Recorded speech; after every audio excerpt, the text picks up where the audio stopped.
Councilmember Vaccaro, Here. Councilmember Williams, Here. Vice Mayor Bertani, Here. and Mayor Moy. Here.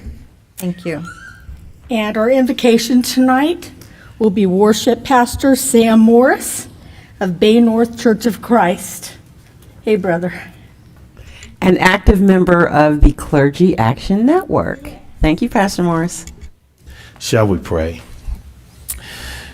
Dear most all-wise and kind Father, we come to you tonight to say thank you for all of your blessings that you bestowed upon us.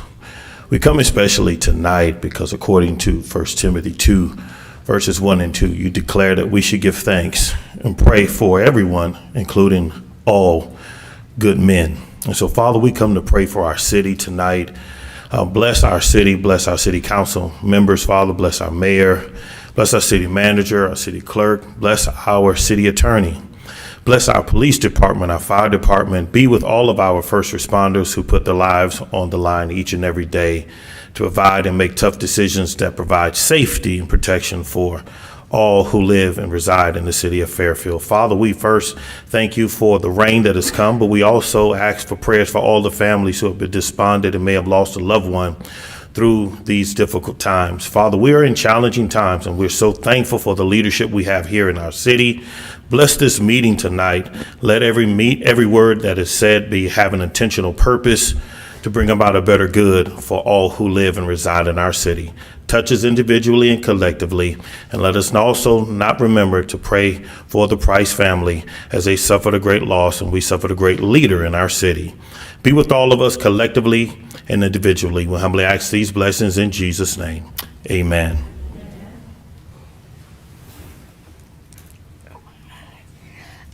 Next, I'd like Councilwoman Doris Panduro to please lead us in the Pledge of Allegiance.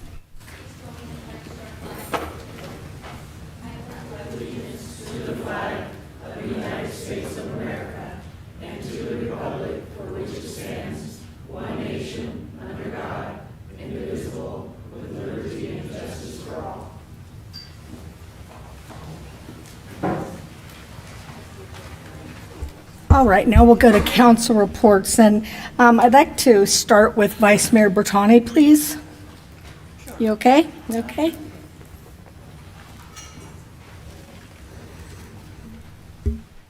Good evening, everyone. Thank you for joining us. Happy New Year.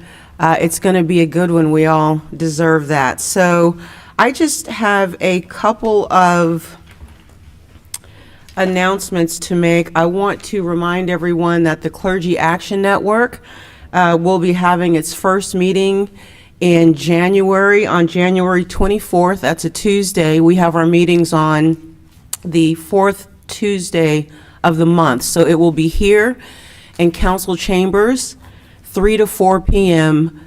We will be discussing, among other things, begin planning for the second annual Juneteenth Festival for 2023. As many of you recall, we had our first Juneteenth festival last year, and it was absolutely fantastic. So if your church or your senior pastor is interested in joining our efforts, please let them know that we will be meeting on January 24th. That's next Tuesday, 3 to 4, right here, 3 to 4:30, sorry, right here in council chambers. And we are also planning an Easter dinner, a sit-down meal like we did for the Thanksgiving dinner that the Clergy Action Network sponsored. So we're planning an Easter dinner. We'll be talking about that and upcoming activities at Travis Air Force Base as well. So stay tuned for that. And then I'd like to announce that the mayor and I will be conducting a listening tour. And we will be conducting, which will comprise a series of town hall meetings in different districts in the city to do exactly what the tour suggests. We'll be listening to residents, to concerns. We'll be talking about some plans that we have for the city moving forward. Our first town hall meeting is scheduled to take place on February 11th. That's a Saturday, February 11th, from 11 a.m. to 1 p.m. And that will be at Bethel Community Church, where Pastor Anthony Gilmore is the senior pastor. and we will have a town hall meeting. Come out and tell us the concerns in the district. I'm sure that Councilmember Panduro will be there, of course.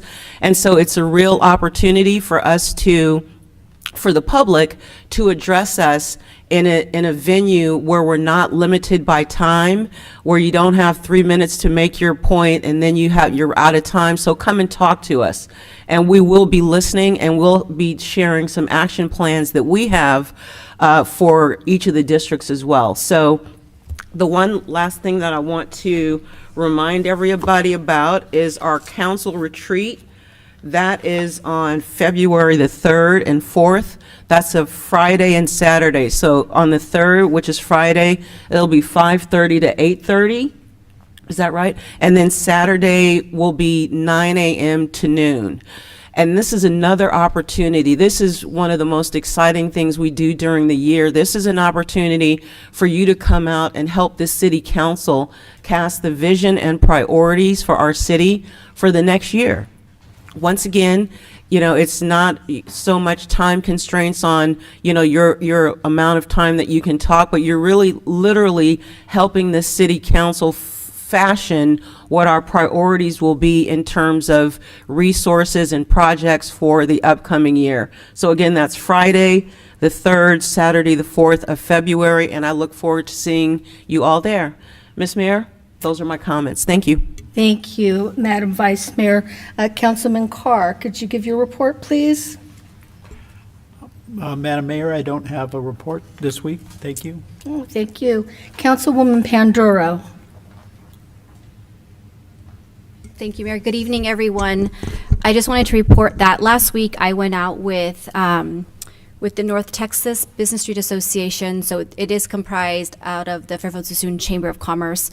And so we went door to door of all the businesses down North Texas. Some of us saw us there in person.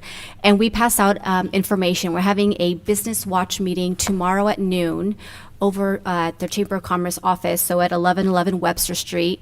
And we are going to be addressing the issues around homelessness and how they are affecting our businesses.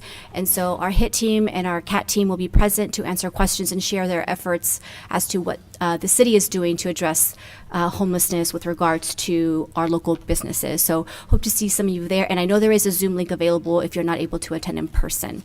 And that is all for me. Thank you. Thank you, Councilwoman. Councilman Vaccaro. Thank you, Mayor. First of all, Happy New Year, everyone. It's always great to see people in our chambers here. I also want to welcome our new council members, Doug and Kay Patrice. Welcome.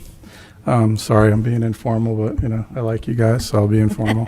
And also, the service for our mayor Saturday, I know we were all there, and it was just a beautiful ceremony, and to honor a man who served 25 plus years or more in the city. So we're all going to really miss him. It was, like I said, a beautiful ceremony. And the last thing I wanted to say, I wanted to thank our police department, our fire department, our public works. Since the day after Christmas, it seems like it hasn't stopped raining.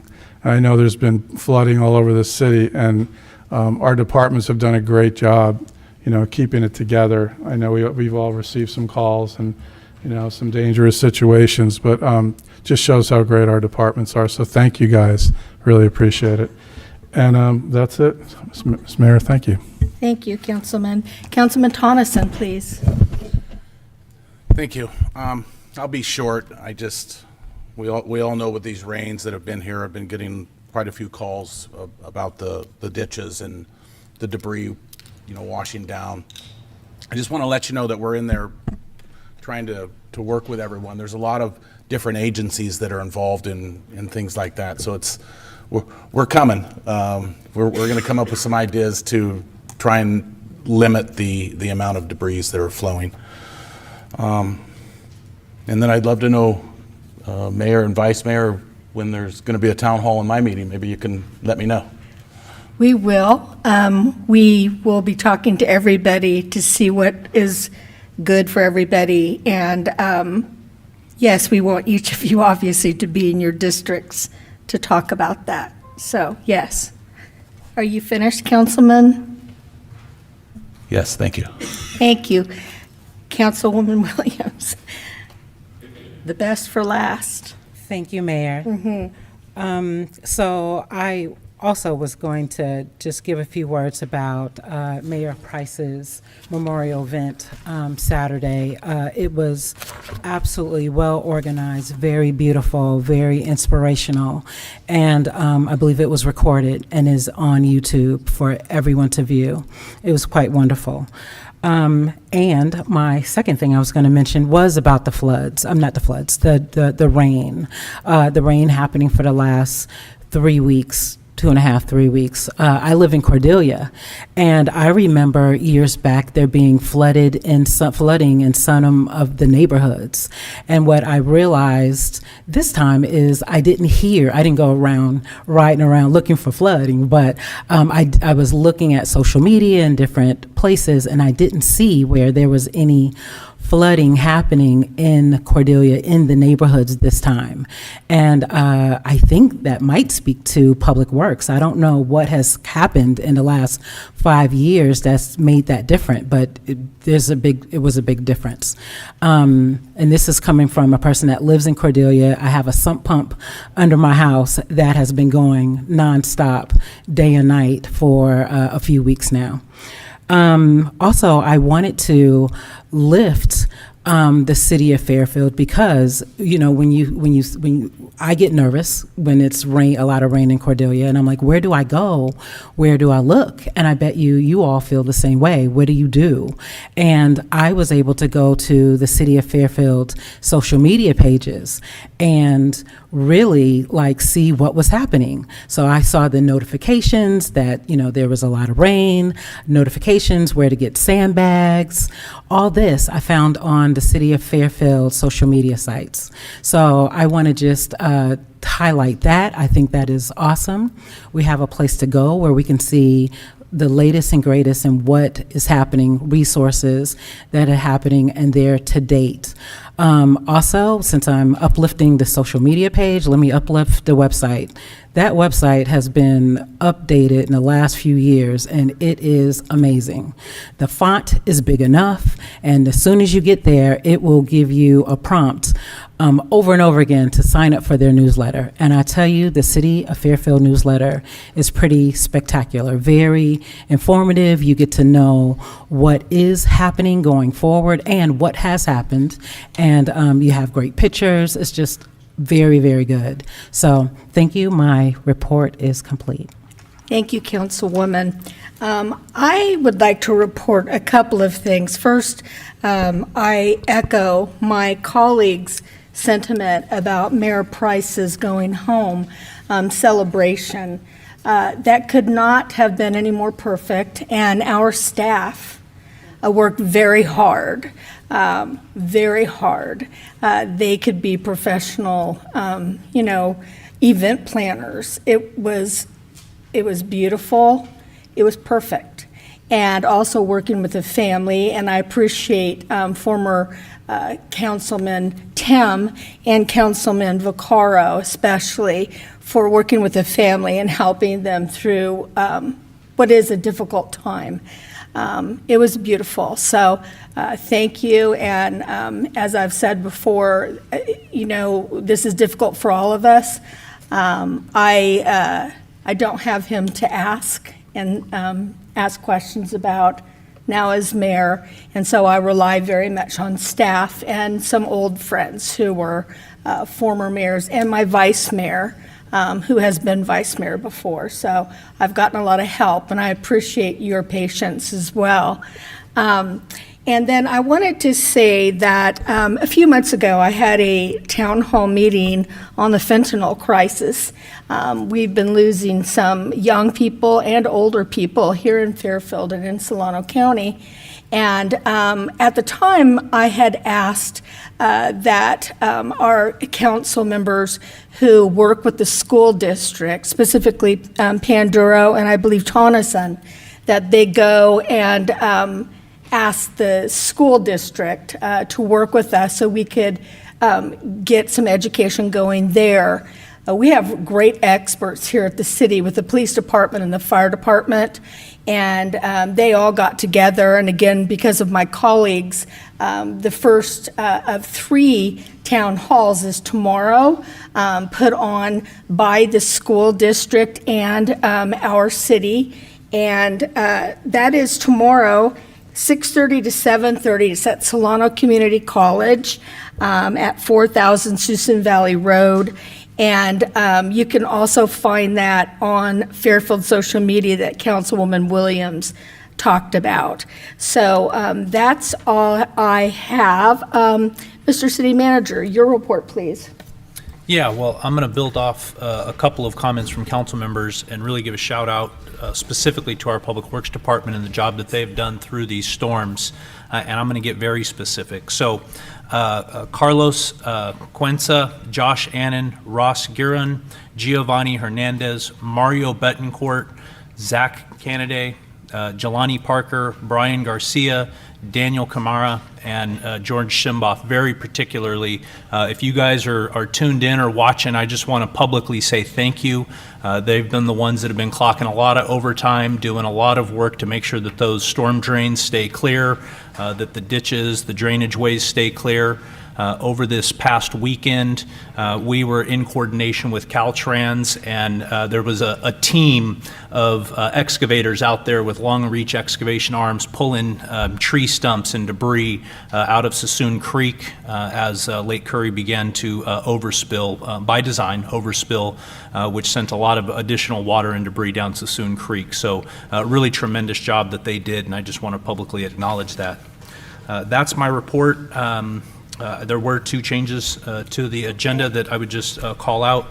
The first is item number 8. That'll need to be pulled and brought back to council at a later date. So item 8 from the consent calendar will be pulled tonight. And then item number 5, we needed to clarify. I got a request from the sewer district general manager over the weekend just to clarify who the first and second alternate would be, so that if there is an absence from a sewer district board meeting, they would know who to contact first in terms of the 2 alternates. I spoke with the mayor and just want to clarify for the record that she has asked that Vice Mayor Bertani be first alternate and Councilwoman Williams be second alternate. With that, that's my report. Okay, thank you. Mr. City Attorney, your report, please. I have nothing to report out of closed session. Thank you. Okay. And Madam Clerk, do you have a report? I just wanted to also echo everyone's sentiments about Mayor Price's service. It was beautiful. And I wanted to give a shout out especially to Kelly Ballard and Esther Beavers in the city manager's office, who did a great job organizing everything. And they had help from 2 temporary employees who are awesome, Rhea and Maribel. And then Valeria designed the lovely program. She is one of my coworkers, because during the day I work in communications, and we're called Marketing and Outreach Division, so we call ourselves the Mod Squad. But anyway, she did a beautiful job on that. So that's my report. Thank you. Thank you, Madam Clerk. And now can we go to presentations? Yes, presentation number 1, proclamation declaring Human Trafficking Prevention and Awareness Month, presented by Councilmember Doug Carr. And he will be presenting it to Melissa Nixon of the Solano County Recovery Trauma Center. Thanks.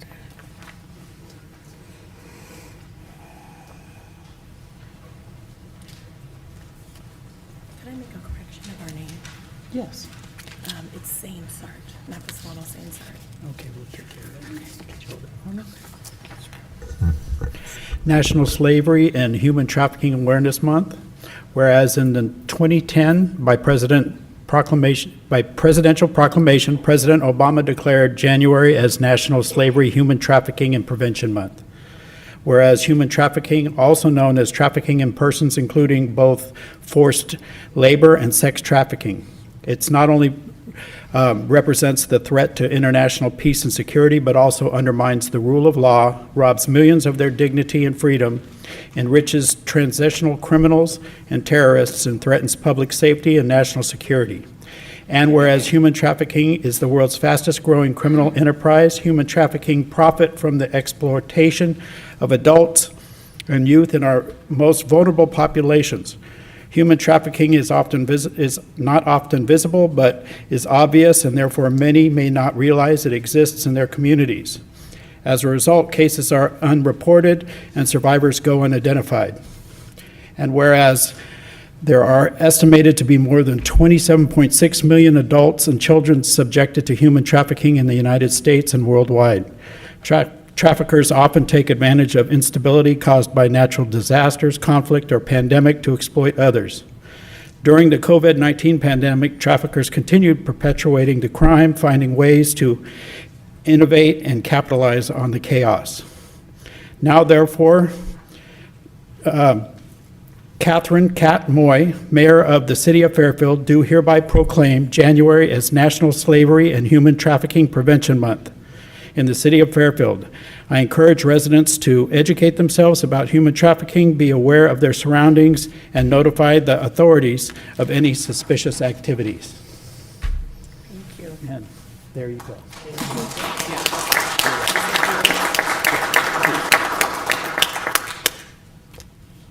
Good evening, and thank you so much for having us here tonight. My name is Melissa Nixon. I'm the director of St. Sart Victim Services. This is my executive director, Carrie Cordero. We have a human trafficking specialist here, case manager, Connie Holloway. And then we also have a human trafficking advocate here, Karen Swift. And we like to say that we're just honored to be here tonight and accept this because it does happen here. It is a thing, and it is an invisible thing.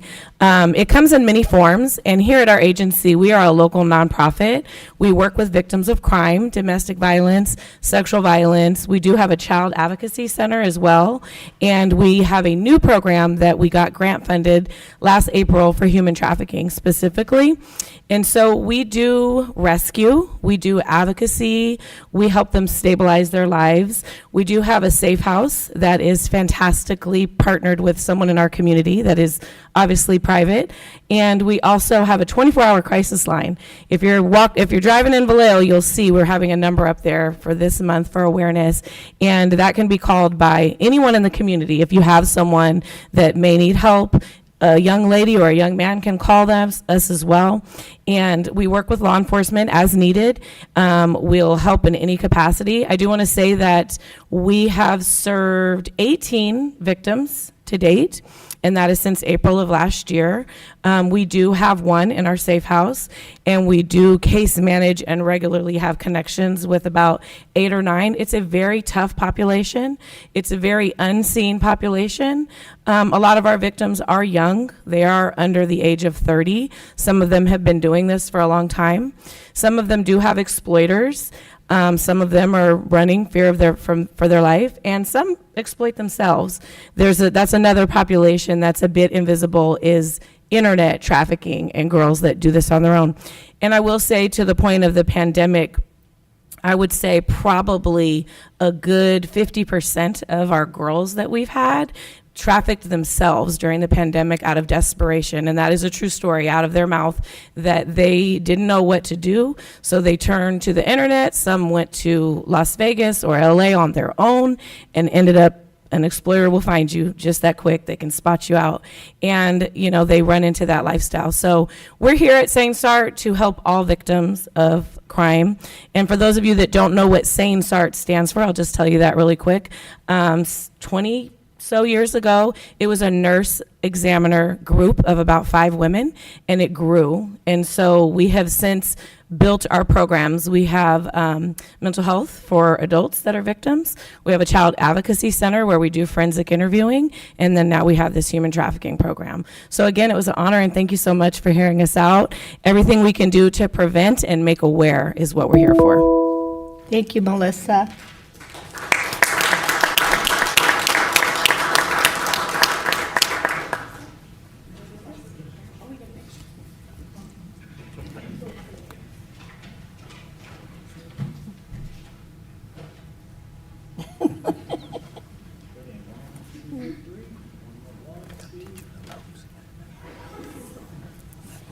Thank you, and thank you, Councilman Doug. The next presentation, Madam Clerk? Yes, poem reading, Beyond the Dream by Poet Laureate Suzanne Bruce.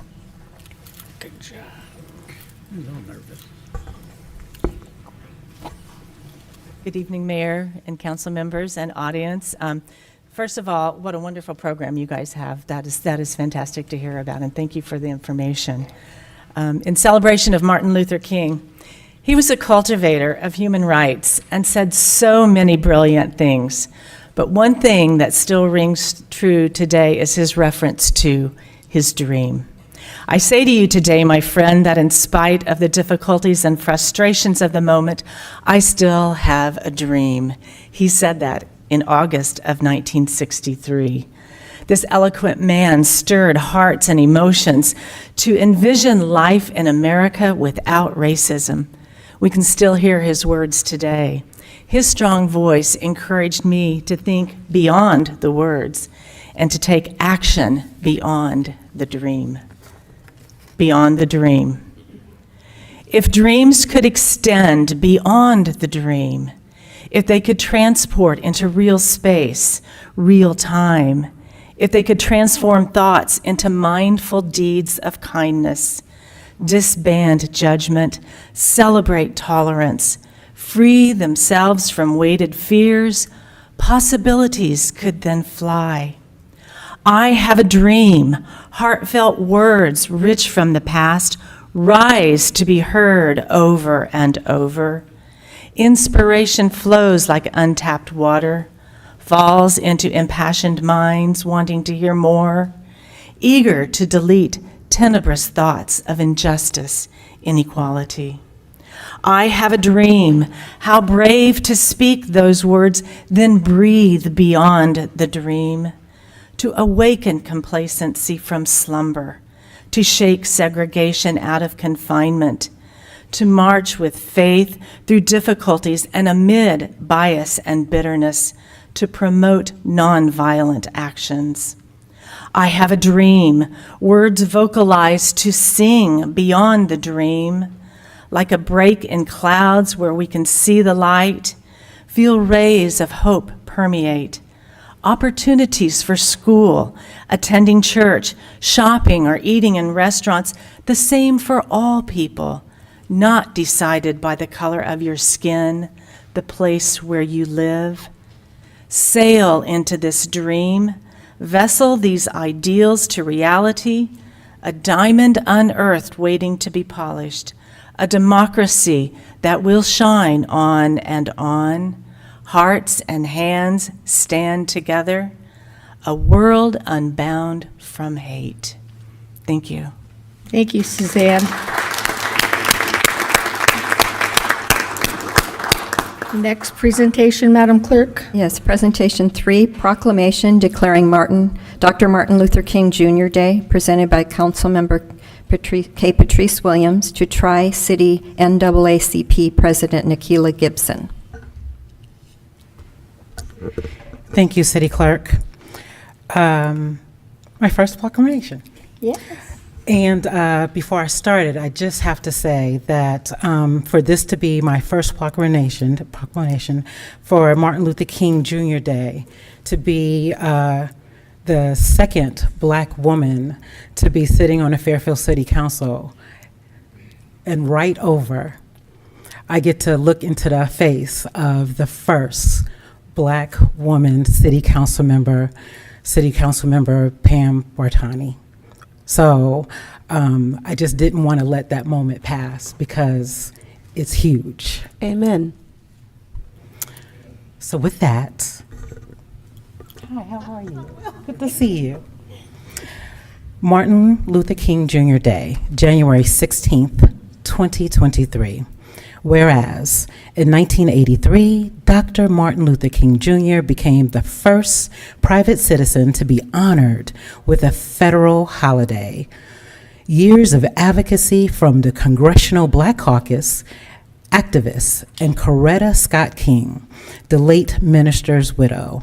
And whereas advocates for the holiday fought for a day of federal recognition, not just to celebrate Dr. King's memory, but also to preserve his legacy, one that calls upon all of us to exercise our moral authority, stand up against injustice, and protect our most sacred tenets of democracy.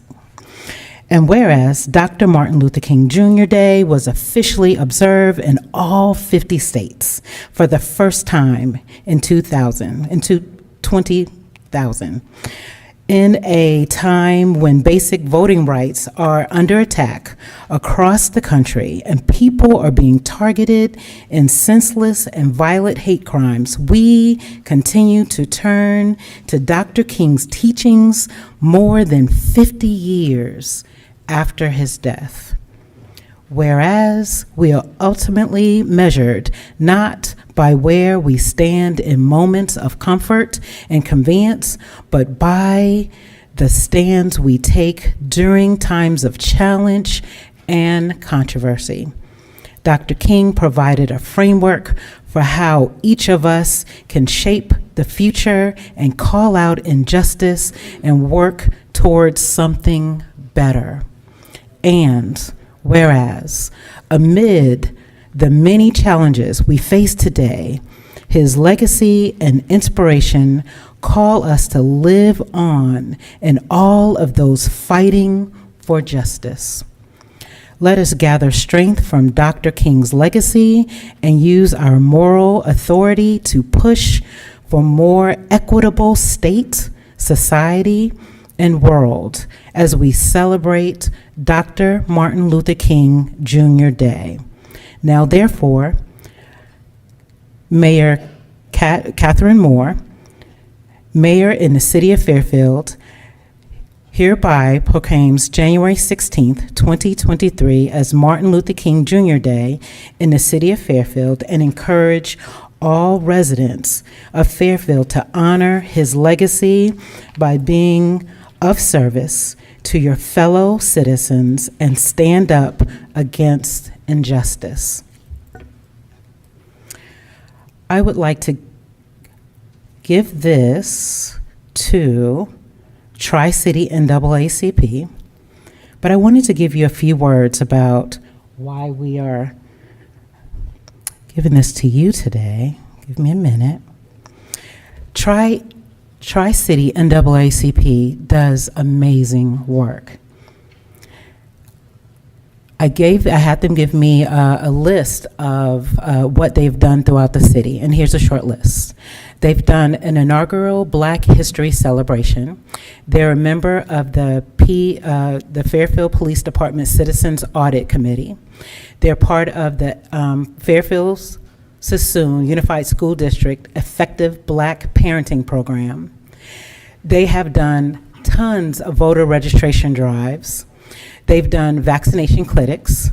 They've done census pop-ups and food box drive giveaways throughout the city. They've done adopt-a-polls.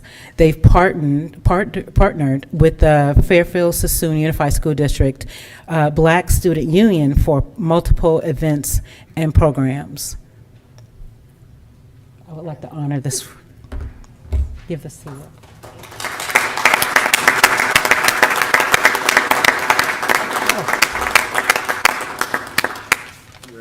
She was going to say a few words.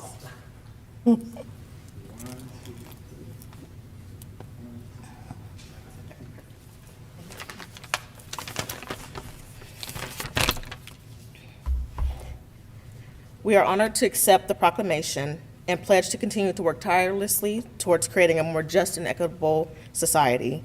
We must remember that true progress can only be made when we work together as a community, united in all efforts to dismantle systematic, structural, and environmental racism and discrimination. Dr. King's legacy is one that continues to inspire and guide us in this ongoing fight. His message of nonviolence and love remains just as powerful today as it did during the Civil Rights Movement. However, as our community chair Danette Mitchell stated in her MLK column in The Reporter, we have made strides, but the dream remains unfulfilled. Dr. King once said, Dr. King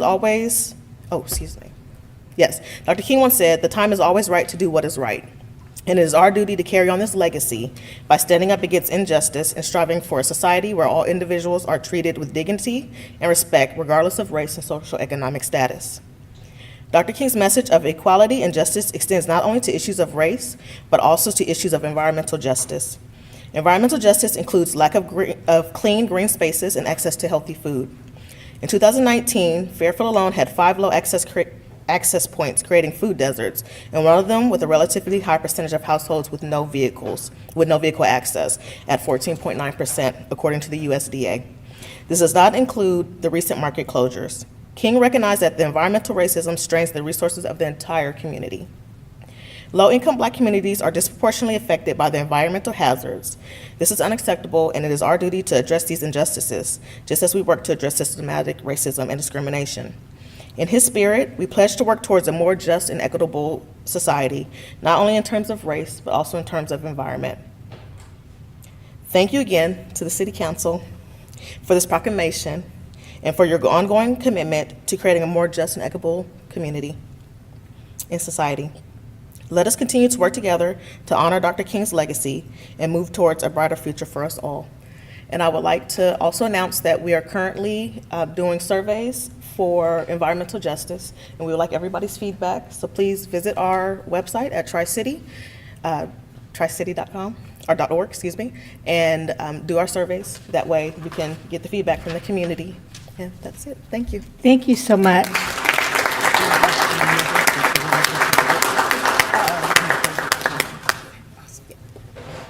Thank you, Councilwoman. Madam Clerk, we now turn to public comments, please. Yes. Persons wishing to address the City Council on subjects not on the agenda but within the jurisdiction of the council may do so at this time. The council cannot discuss or take action on matters not on the agenda for this meeting, but council members may briefly respond to statements made or questions raised by the public. Ask for clarification from staff, refer the matter to staff, request staff to report back to the council at a subsequent meeting, or place the matter on a future agenda. To speak on an agenda item, please use the raise your hand feature or press *9 on your phone if you're online, and speakers are limited to 3 minutes per item. And our first speaker is Brian Lynch.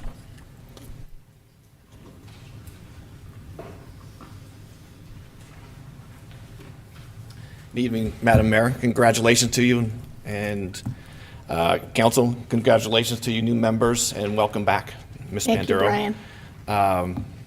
My name is Brian Lynch. If you're not familiar with my previous 9 speeches, I ask you to acquaint yourself with the topics. Your colleagues may be able to help. Tonight, I'll be starting my reviews and additions. First up, vacant lots. I've separated them into 3 sections. I asked the city to require new standards for notifying residents of new buildings. Tonight, I referenced the Sunset Apartments. Over the last few years, I've reported this lot to code enforcement several times for violations and more. I put a lot of time into this vacant lot and see the harm it's doing to me and my neighbors. Therefore, I looked forward to having a say in its construction and landscaping. About the time I was researching for the owner, the developer was sending out notices of a meeting to discuss the addition of new neighbors for all within 500 feet. He was doing what's required. The problem is the first 200 to 300 feet is dirt and roadway. Then I live about 600 feet from that lot, drive by it every day. I didn't get notified. Who else is in that area is in that situation? Also, at about the same time, the developer was probably putting up those no trespassing signs that we discussed before. They're threatening, instill fear, and depressing. Now are you starting to wonder or understand why residents didn't get involved? So for a future vacant lot or property, I ask you to consider new notification standards, a larger area, or probably better, instead of the trespassing signs, I suggest a large sign that says, "Come out and meet your new neighbors at this place and time," welcoming us instead of threatening us. I ask the city, forget that one. Our community may be getting tired of the homeless population. Last Wednesday at about 8:15 a.m., I was driving to work on Highway 12. I was coming to a stop next to that lot at Pennsylvania and looked to the side of the road. To my disbelief, there was a man laying there, no shirt, in the cold and rain. No man deserves that. Call 911, we'll get the police and fire right away. Thank you, it was easy. A couple hours later, I got the alert I think we all got. Didn't want to hear that. I assumed that man had been laying there for more than an hour. Nobody else saw him in the daylight of the last hour. The 500 to 1,000 cars that had passed and stopped at that light. Is this community possibly losing respect for them? I suggest we start sharing the results of our homeless program. How many finished the drug program? How many sent home? Brian, could you wind it up, please? Stopped from becoming homeless, got a job, and now paying rent. Let us know it's working. Lastly, I'll mourn the loss of Harry Price. We didn't have a lot of interactions over the last 5 years, but I think we understood each other, as evidenced by the progress of my speeches. I look forward to start meeting with him once I had finished my speeches to discuss the city's growth. I'll always be disappointed not being able to meet and not being invited to his Brian, memorial. thank you. Due to some speeches having inappropriate tone. Message understood. Have a good night. And our next speaker is Jeff Traeger.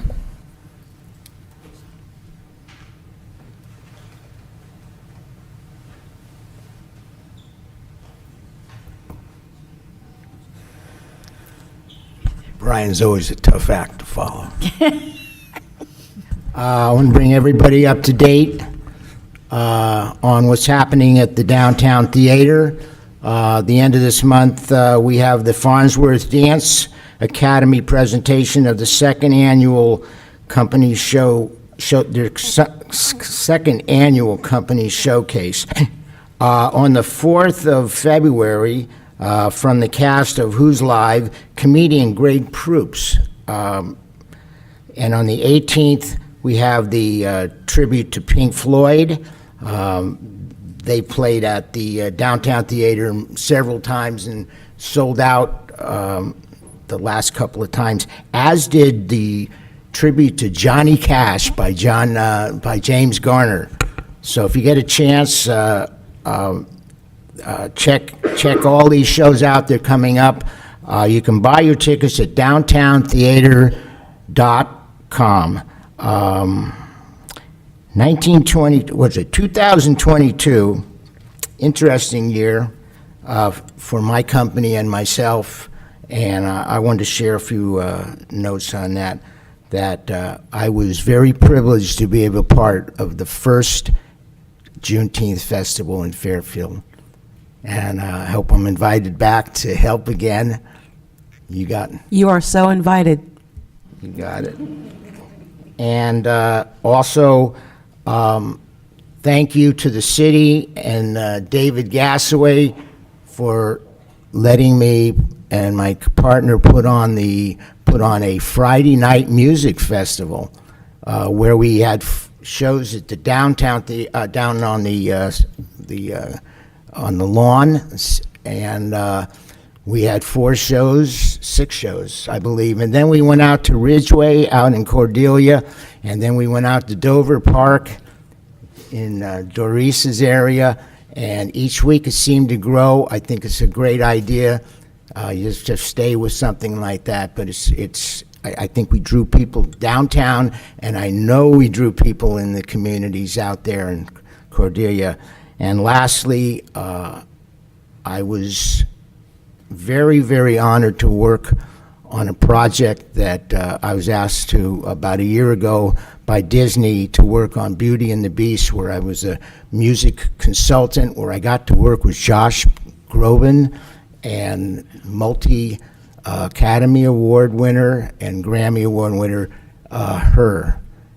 And I'm telling you, what a thrill that was. And this was Disney's 30th anniversary, and to be able to be part of it. It just aired last December to rave reviews. It was wonderful. What an opportunity. So again, thank you, everybody, and here's to a great New Year's. Here we go. I don't have any other cards, and there are no hands raised online. Okay, Madam Clerk, could we have the consent calendar notice, please? Yes. All matters listed on the consent calendar are to be approved with one motion unless a member of the City Council or the public requests that separate action be taken on a specific item. Well, hold on just a minute. Want a clarification? Councilwoman Williams had a question. I do. Can I ask a question about item number 7? when we get Yes, there? yes. Do you want that pulled, or do you want to just ask a question? You probably can, we'll pull it, and we'll take that first, once we get past the consent. How's that? Okay? Thank you. Do we have any public speakers? I don't have any cards, and there are no hands raised. Okay, then we had a motion. Councilman Vaccaro? I had a point of clarification for item number 8, just a question in terms of the Golf Advisory Board that has been pulled. Yes. I don't know if it's appropriate to ask why it's been pulled, but I just want to say that I was gonna have a discussion around that because I reviewed my notes from our November 15th meeting, and so I don't want to have a discussion. I just want to say that I hope that while it's being pulled, we can address more specifically the content of the Section 10 semi-annual report that will be provided to the City Council, because the proposed resolution does not provide any specificity in terms of the content of that report. And I very clearly see in my notes that we discussed what the report, what kind of information the City Council at that time was hoping to receive in the report. So if the content of the report is going to be something that's going to be worked on, that will address my concerns. Okay. Mr. City Manager, can we make sure we do that then, Yes, please? absolutely, yes. Okay. Okay, and just for the record, I'll say that from my notes, the report should specify information such as business review and status of golf course conditions, recommendations from the GAB for moving forward, suggestions for future improvements that golfers would like to see, GAB weighing in on major purchases, projects incoming, and the last thing from my notes I have is oversight in terms of trends that GAB members see, since many of them are on the courses on a daily basis. So that's just from my notes in November. Thank you. Thank you, Madam Vice Mayor. So we had a motion from Councilman Vaccaro for the consent calendar and a second from the Vice Mayor. All in favor? Aye. Okay, the motion passes unanimously. Okay, and then we will take up, which item was that? I'll read item 7. Oh, I'm sorry, item 7 first, please. Okay, since we're pulling it, I'll read it. Resolution 2023-02 of the City Council of the City of Fairfield, intention to establish a community facilities district, one or more improvement areas, and a future annexation area for the One Lake project, resolution of intention to establish, and Resolution 2023-03 of the City Council of the City of Fairfield, intention to incur bonded and other indebtedness, resolution of intention to incur debt, and our presenter is John Furtado, our Director of Finance. Well, I do not have a presentation, but I would be ready to answer any questions. Councilwoman Williams, did you want to go ahead and ask your question? Yes, please. So my question was surrounding indebtedness of the city of Fairfield, and really what does that mean? So I think it means that we're co-signing on a bond. And so my thought was, what if who we're co-signing, if that organization fails and we've co-signed on a bond? So it works a little different than co-signing. We are basically the facilitators between the developers who want to form the CFD and the bond issuers. So if the developer or the future owners were to default, then the bond holders would be on the hook, and the city would have no guarantee or part in that. So give me that last sentence one more time. So if the bonds were issued, those bonds are issued based on the properties that are underlying in that CFD, and those future taxes from those properties is what guarantees the bondholders their payments, not the city of Fairfield. And we do have bond counsel available online if there are more clarifications required. No, I'm clear. Thank you. Thank you, Councilwoman. Are there any other questions on this item? Okay, could I entertain a motion then, please? Actually, Madam Mayor, just a point of clarification. When the council makes a motion for this, just to clarify, I'm sorry, let me pull it up. Attachment 2, the proposed resolution to establish a community facilities district, one or more improvement areas, and a future annexation references an Exhibit A that's not attached to Attachment 2, but Exhibit A is actually the same Exhibit A that's attached to Attachment 1, the property owner petition. So I'd ask that the motion include that correction. So, clarification. Anybody want to make a motion? I move for what the city attorney just said. Okay, that motion's from the vice mayor and the second from Councilman Vaccaro. Thank you. All in favor? Aye. Opposed? Okay, it's passed unanimously. Thank you. Next is item 10, please. Item 10, new business, Resolution 2023-06 of the City Council of the City of Fairfield approving the city's fiscal year 2021 to 2022 annual comprehensive financial report and the draft schedule of expenditures for federal awards report, single audit, and other reports. And our presenter is Director of Finance, John Furtado.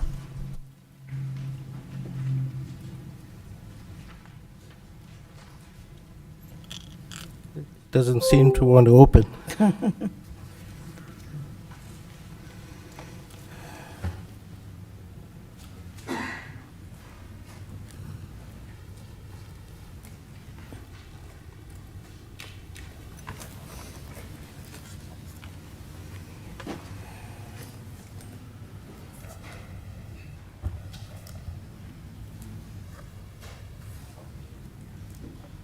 Okay, there we go.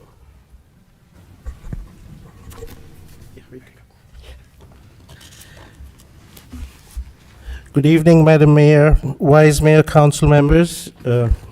John Furtado, Finance Director for the record. Today I'm going to present to you the FY 21-22 ACFR, or what is commonly known as the Annual Comprehensive Financial Report. But first, I would like to thank Mike Less, our accounting manager, who retired last week after 31 years of service, who put a countless number of hours into this. I would also like to thank Miles and the accounting team for their hard work in getting all of this together.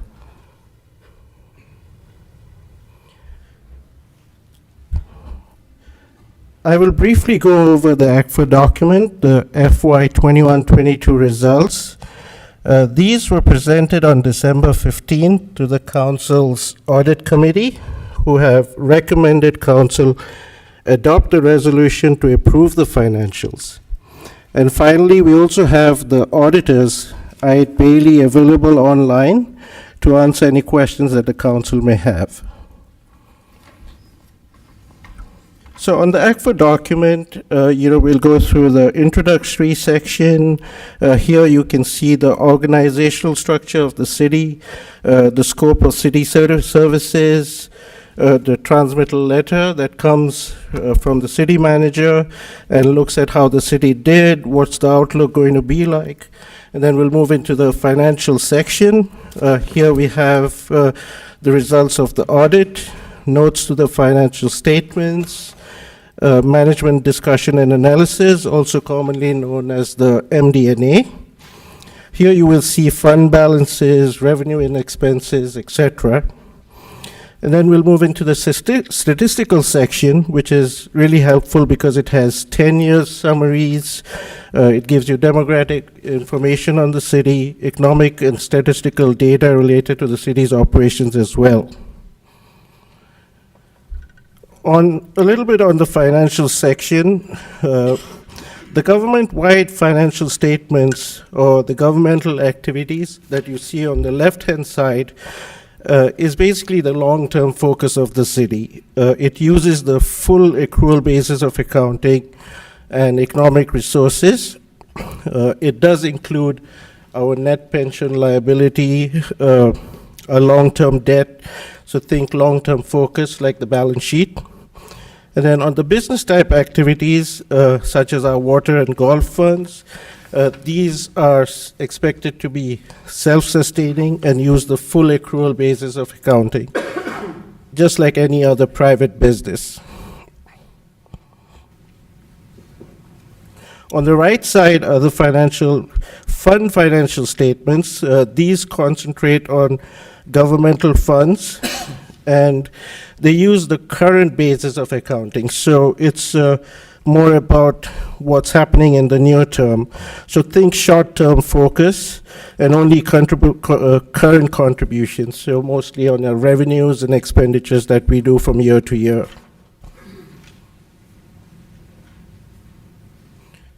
Moving on to the ACFA highlights. The ACFA can be very intimidating and confusing for readers who are not financial professionals like us. So I'll explain some of the areas that I would look at if I was to be analyzing a city's results. So the first portion would be the independent auditor's report.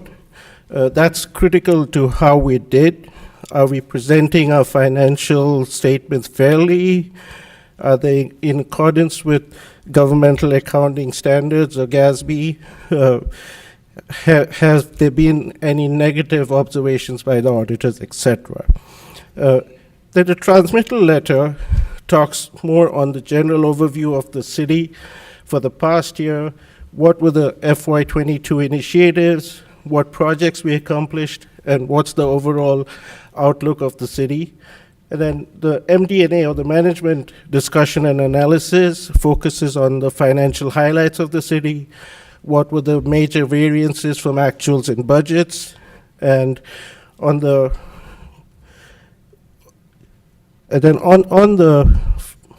RSI, or the financial statements and required financial information, and the notes on the page 46, those are very good information for readers. The supplementary information on page 96, as I said, gives you 10 years of comparative data, and is also very good to read and compare. Moving on to the actual opinion or the results of the audit. As you see on your screen, it's a general term used by auditing firms that the statements were fairly stated in accordance with accounting principles, and this is commonly known as an unmodified opinion or a clean opinion. That's the highest opinion a city can obtain.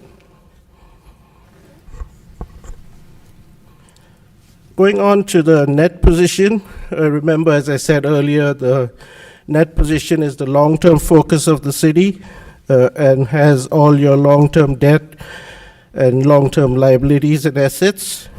And so again, you think balance sheet versus the fund financial statements or the governmental activities which are expensed as incurred. So a good example I like to give is when we buy a police cruiser, it may cost us like $30,000 or $40,000.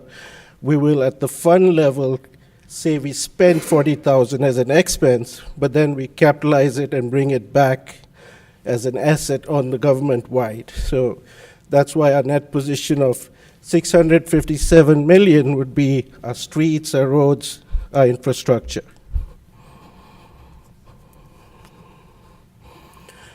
Moving on to the general fund and the revenue side of our general fund. The general fund revenues increased because we had a great year for sales tax and Measure P tax, over 15% over budget.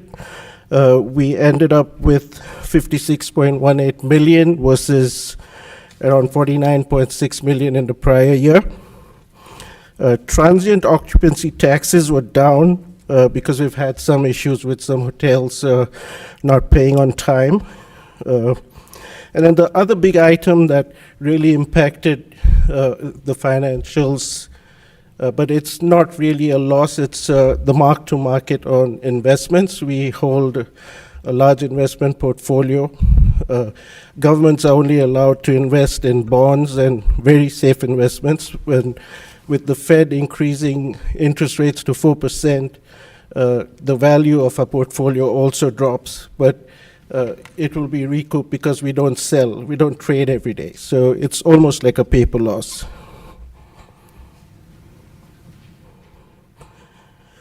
Transfers in, another big item that you would see there reflects monies we received from ARPA fund, which we booked as revenue loss.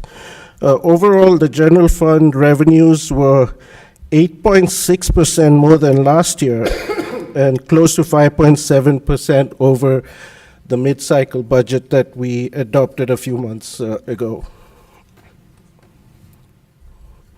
Moving on to the general fund expenses, we had a few increases in expenses. The fire department increased significantly due to overtime caused by several staff being on injury. And when staff are on injury, it requires backfilling to cover those positions. And we do not have floating firefighters, so it results in high overtime. Non-departmental expenses also increased because we do have a sales tax rebate that increased by 1.1 million, but it was obviously offset by much higher revenues on the revenue side, as you saw, 15% increase in revenue. The rest of the variance comes for accounting for the new standards for leases. But we did also have decreases. Our administration, that's the city manager's office, community development, were lower due to several staff vacancies. Our parks and recreation was way lower than budget in terms of expenditure because they couldn't go to full programming due to the effects of COVID. And then transfers out that you see there were primarily due to the 16.7 million that we received being moved to the IGS fund. Overall, our expenses were 1.5% below budget. Going on to the general fund balance, GASB 54 requires that we break down fund balances by the types that you see there. The non-spendable fund balances usually contain loans given, prepaid expenses, and inventory. We don't have anything in that class. The restricted fund balances that we have of 5.88, those are related to our PARS pension trust fund and a small amount of successor agency costs. Committed fund balances of 3.6 million that we have are related to the reserve fund, a pension stabilization reserve fund. And then the final category is the unassigned category, which increased by almost 5.6 million during the year. However, when we look at that number, we need to see how that number really translates to the organization. So from that 58.81 million, 23.77 is dedicated to our 20% operating reserve, which council has given direction on. Carryovers, encumbrances, and contracts that we have entered into for the long term are around 5.6 million, which really gives us an unassigned balance of 17.89 million. However, when we look at that number, when we came up with the mid-cycle budget several months ago, we projected using 16 million of that $18 million in our 5-year forecast. And that's how we would plan to use it, 2 million in each of those years, and some years with higher values. These numbers, of course, would change once we come up with the new projections and we bring forward the next budget based on the current situation. But just jumping into what we see and moving on to what will be our next challenge, which will be our upcoming budget, the 2-year budget that we're coming to. We have around that 2 million that I said, but as we look at what are the factors that are going to affect us next year, or in the coming period. Looking at external factors, which are the economy in general, employment is very strong so far, which is a good sign. Inflation has been a problem, but we've seen inflation coming a little bit under control, but it's still a worry. Consumer spending has been showing a large decline. We've seen a lot of economists saying that discretionary spending is going down because people have to move discretionary spending to needs that they have, putting in gas, groceries versus going out and eating in a restaurant. Housing starts is a worry. We've seen a large slowdown with the rising interest rates. Manufacturing is down, GDP is down.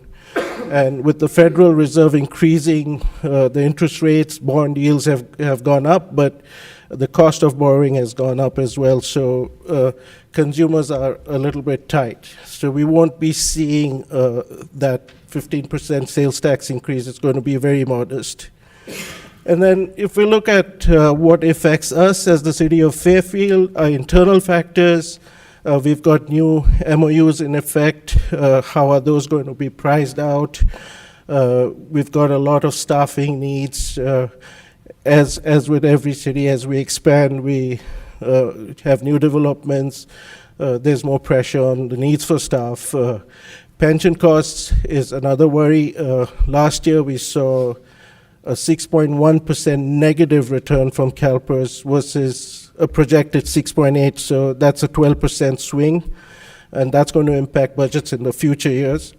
We have a lot of deferred maintenance that we'll be talking about as we plan this budget, our capital project needs, as well as our infrastructure needs. Then touching upon other major funds that we do have, our housing programs, which is one of the major funds, provided around 2.9 million in housing programs. We still have a robust fund balance in those funds of 40.1 million. We also received the seed money for a 1 million housing trust fund that we created that our housing division has good ideas on. And on our capital projects fund, we spent around 17.4 million last year. The fund balances for projects that have been set aside and funded is 50.2 million. Looking on the enterprise side, we've got our water funds. We added around 7.5 million to net position last year, with revenues being higher than expenses. Our North Bay treatment plant was relatively flat. Transportation was a major loser because we lost our routes, and transportation has been a challenge across California because of the poor ridership. And then our golf funds have done well. With the increased use and revenues, we almost added 400,000 to the reserves. That's going to help with our capital project spending that's required for the golf course going forward. And then besides the ACFA and the draft single audit report, our auditors are also engaged to do various other compliance audits. Our Measure P requires a compliance report. The auditors did perform a compliance report and reported everything to be in line with the measure requirements. The same thing with user utility tax. We were in compliance with all the requirements of the ordinance. And then for the transportation development, we are required to do a full-blown audit, which was done and no findings were found. And that concludes my presentation, and I'm free to take questions. Thank you, John. Questions? Councilman Vaccaro? Yeah, quick question on the golf again, of course. When are the courses paid for? I know it should be soon, right? 2024 or, What are the bonds? Sorry, yeah. I believe they should be done this year. This year, is that right, 2023? Correct. Okay. Okay, that's it. Any other questions? Councilwoman Williams? Yes, I have a few questions. Just to make sure I have proper understanding, net position includes the value of our assets, right? Correct, after depreciation. And then my second question is surrounding number 11, presentation slide 11, surrounding the true unassigned. I really appreciated this slide a lot. And just to make sure I understand, so the pending recession, or if we're in a recession or there's a pending recession, that is built into these external factors, yes? Yeah, these external factors would basically determine how we would look at the upcoming budget. The general consensus is that we are facing a recession. The likelihood of a recession is higher than not being a recession. How severe is that recession going to be would be determined by how each of these factors would be impacted. And as we get closer to budget, we would be looking at each of those factors and presenting them. One last question, is that Sure, okay, Mayor? yeah, absolutely. My final question is surrounding slide 13, surrounding transportation, and you said, you know, hey, that was a loser. And you may not know the answer, but my thought wasn't there federal dollars that we could have pulled down that could have helped with this negative? Yeah, most of the revenue that comes in on the transportation side is from federal dollars. The ticket ridership is very low, what you get from tickets, so it's mostly all support. But it also includes, because we had to give away some of the buses and everything to the county when we closed out some of the routes, we had to book certain losses, which created that position to reduce. Any other questions? Yes, thank you, Councilwoman Pandora. Just a comment. I just want to say thank you, John, for this presentation, because I know, and I read about it too in the report, that you were having to handle two systems, an old one and a new one, and I know there was some challenges in that. So I just want to say thank you for being able to present to us this information in a way that we can all digest more easily. Thank you. Thank you. Yeah, thank you. Thank you for bringing that up, Councilwoman. Any other questions from my colleagues? No? Do we have any public speakers on this? I do not. All right. I'll entertain a motion then to go ahead and, whoops, sorry.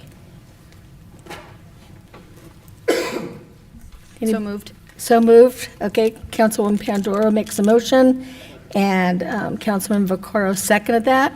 All in favor? Aye. No opposition? It's unanimous. Thank you.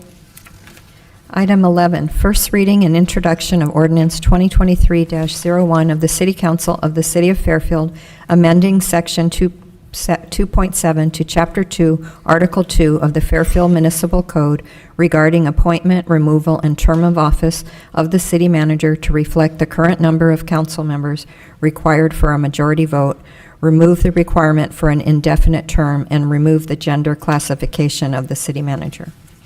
And our presenter is Marion Slocum, our associate attorney, and I believe she's on Zoom. Yep. Hi, good evening. Can you hear me? Yes. Yes, okay, great. Good evening, Mayor and council members. So this ordinance will amend Section 2.7 to Chapter 2 of the Fairfield Municipal Code. The ordinance does three things. First, it changes the majority vote requirement to appoint and remove the city manager. Currently, this section requires a majority vote of 3 council members, reflecting a 5-member council. Now that there's a 7-member council, the ordinance changes the majority requirement to 4 council members to reflect what a majority vote on the current 7-member council would require. Second, the ordinance changes the city manager's term so that it is not an indefinite term. In 2015, the state legislature passed AB 215, which amended Government Code Section 53260, so that from January 1, 2016 on, city employees must have set terms for their employment contracts and cannot have indefinite terms. So this update makes the municipal code compliant with state law. And third, and finally, the ordinance removes the gendered pronouns used in section 2.7 to refer to the city manager. In its current form, section 2.7 refers to the city manager using he, him pronouns, but because the city manager position is also open to people who do not use male pronouns, this ordinance will update the section to refer to the city manager using gender neutral terms. Are there any questions? Colleagues?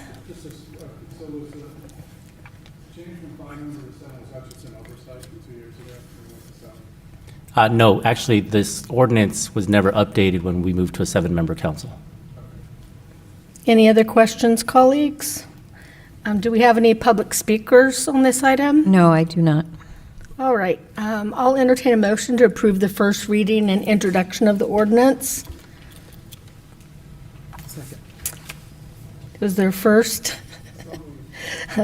Councilman Vaccaro made a motion, and Councilman Carr seconded that motion. All in favor? Aye. Aye. Opposed? No opposition. It's unanimous.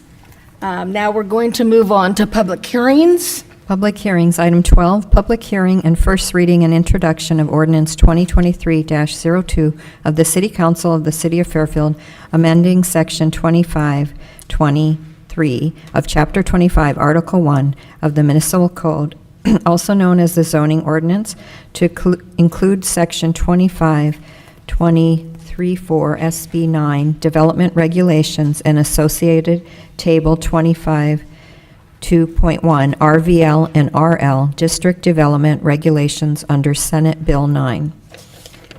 And our presenter is Yi Lin Wong, Junior Planner. It's taking a while, sorry.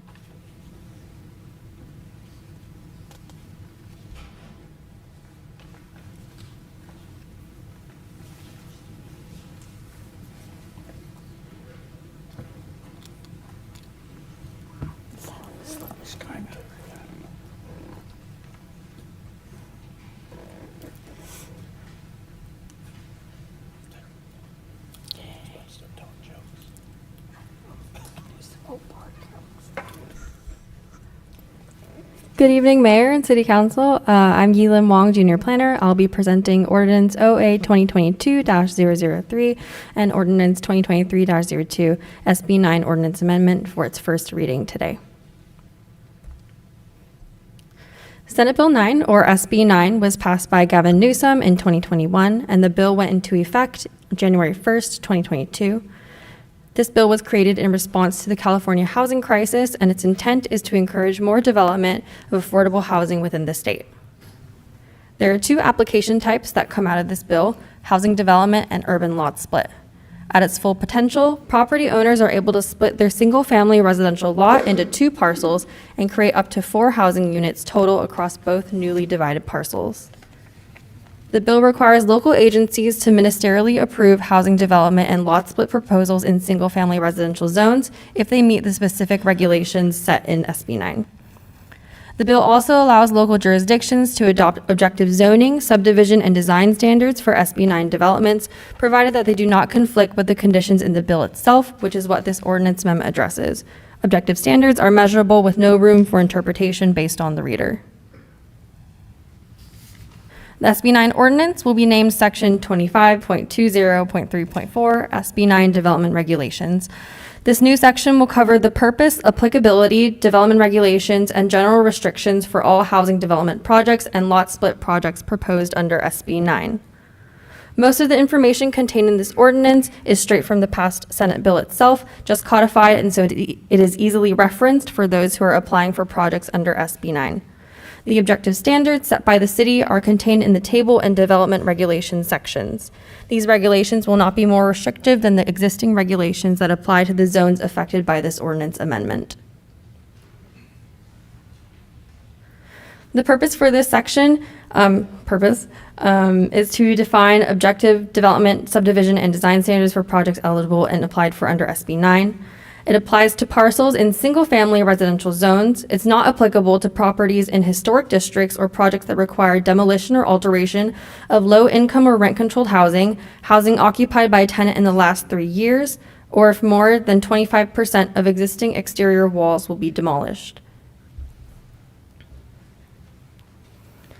The associated table, Table 25 2.1, RVL and RL District Development Regulations under SB 9, is proposed with this section and provides objective standards, which are measurable standards, for anyone who comes with a project proposal using SB 9.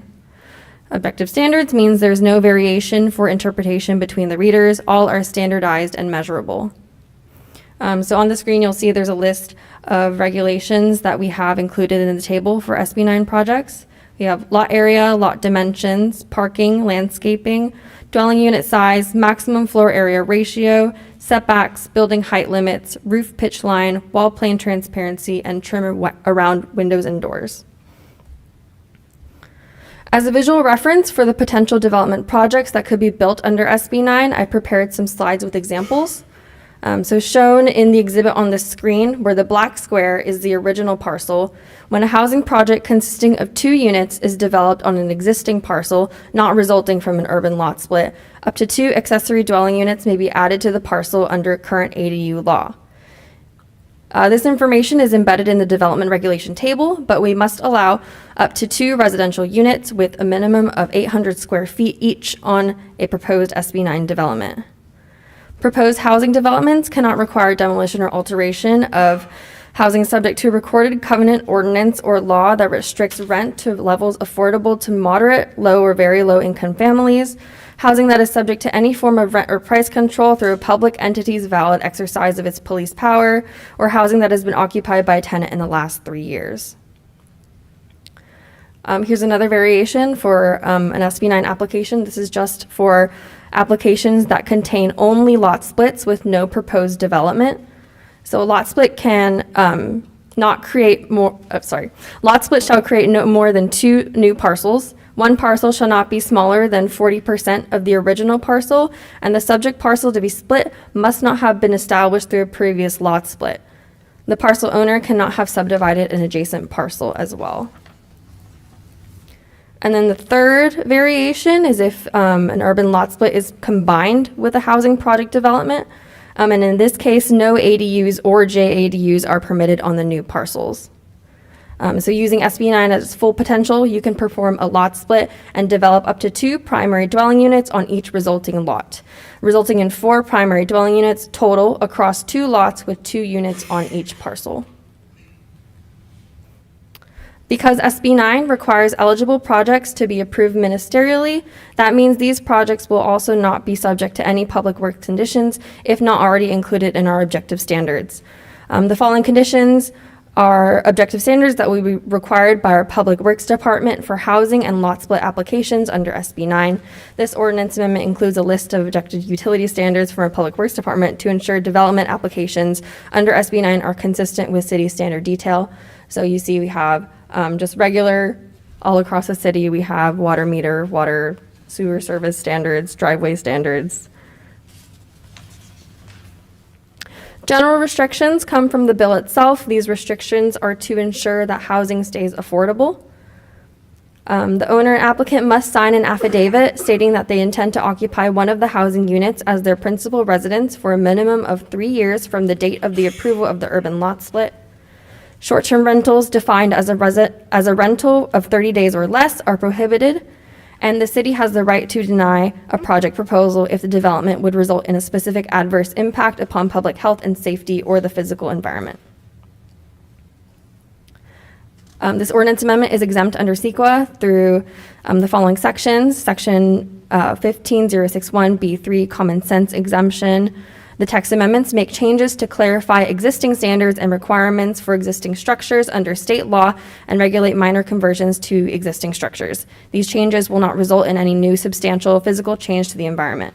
It is also exempt under sections of the government code that state CEQA does not apply to the approval of ministerial projects. The Planning Commission held a public hearing at its December 14th, 2022 meeting. Following the closure of the public hearing and deliberations, the Commission adopted Resolution PC 2022-16, unanimously approving the proposed ordinance amendment request and recommending the Council adopt the proposed ordinance.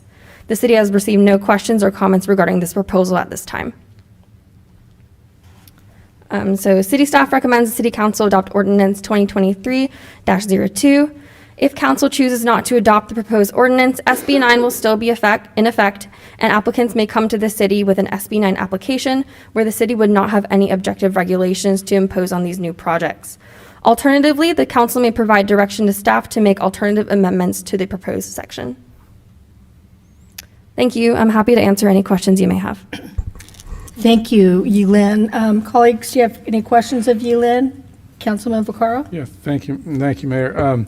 Just on slide 10, just a quick question, general restrictions, no short-term rentals. Who's going to monitor that?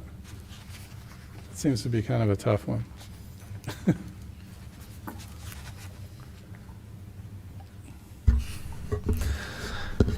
Yes, I can tell you, management of short-term rentals certainly is a challenge. Currently, that would happen through code enforcement. If we were to receive complaints, we do not have a proactive enforcement currently on short-term rentals. Any other questions? Councilman Tonneson? Oh, I'm sorry.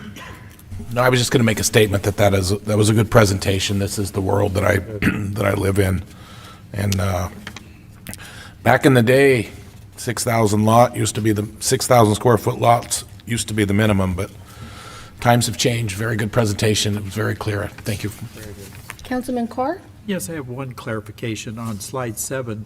Did you say that it was the ADU, the accessory dwelling unit, that had to be a minimum of 800 square feet, or was it the JADU? Neither, the primary dwelling unit.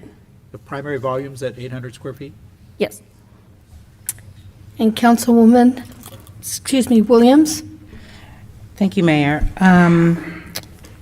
I absolutely understand why this was put into place to increase housing supplies. Do we have a sense of, in the city of Fairfield, what the potential increase of housing supplies would be?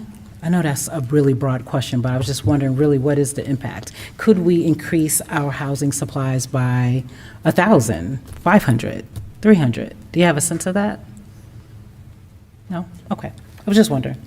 And then my other question was surrounding, and I didn't catch which slide it was. It was about denying applications due to adverse impact. What do you define? Yes, denial if the development would result in an adverse impact. How do you know that in advance? We wouldn't know this in advance, but through the application process, we'd review the location and what is proposed in the plans, and it's on a case-by-case basis, so we would review and see if we need further information to see if there are any impacts.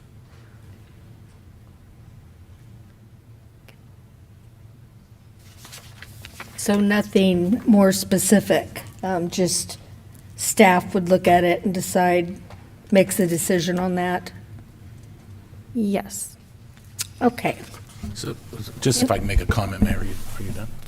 Councilman Tonneson? This is state law, isn't it? Or it's going to become state law. So I'm sure there's going to be some kinks that are going to be worked out, but it's not something that Fairfield came up with, something the state came up with.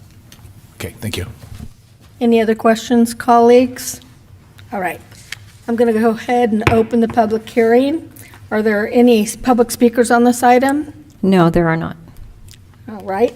Anybody at all out here want to speak on this item? No? Okay, I'm going to go ahead and close the public hearing. All right, it's back with us over here. I'll entertain. So moved. So moved by Councilman Tonneson, a second by the Vice Mayor. All in favor? Aye. Opposed? Unanimous. Okay. Item 13, please. Public hearing and resolution 2023-07 of the City Council of the City of Fairfield adopting a specific plan amendment, SP 2022-002, for the Heart of Fairfield plan to redesignate parcels at 601 Beck Avenue APN 0028-920-300. 649 Beck Avenue, APN 0028-920-290, and 699 Beck Avenue, APN 0028-920-280. From community commercial to mixed use West Texas, and first reading and introduction of ordinance 2023-03 of the City Council of the City of Fairfield amending various sections of Chapter 25, Article 1 of the Municipal Code, also known as the zoning ordinance, to adjust land use regulations and development standards in alignment with the goals and objectives of the Heart of Fairfield Plan, correcting the description of the West Texas Street District, adjusting permit requirement thresholds for Heart of Fairfield Plan zoning districts, creating definitions for amenity zone, activity zone, and transparency, and amending Chapter 25, Article 1 of the Municipal Code, also known as the zoning map, rezoning a parcel at 1100 Texas Street, APN 0030-174-080, from Public Facilities District, Downtown Area Parking, P1, Overlay District to Downtown HD District, Downtown Area Parking, P1, Overlay District, and parcels at 601 Beck Avenue, APN 0028-920-300, 649 Beck Avenue, APN 0028-920-290, and 699 Beck Avenue, APN 0028-920-280, from Community Commercial District to HWT District.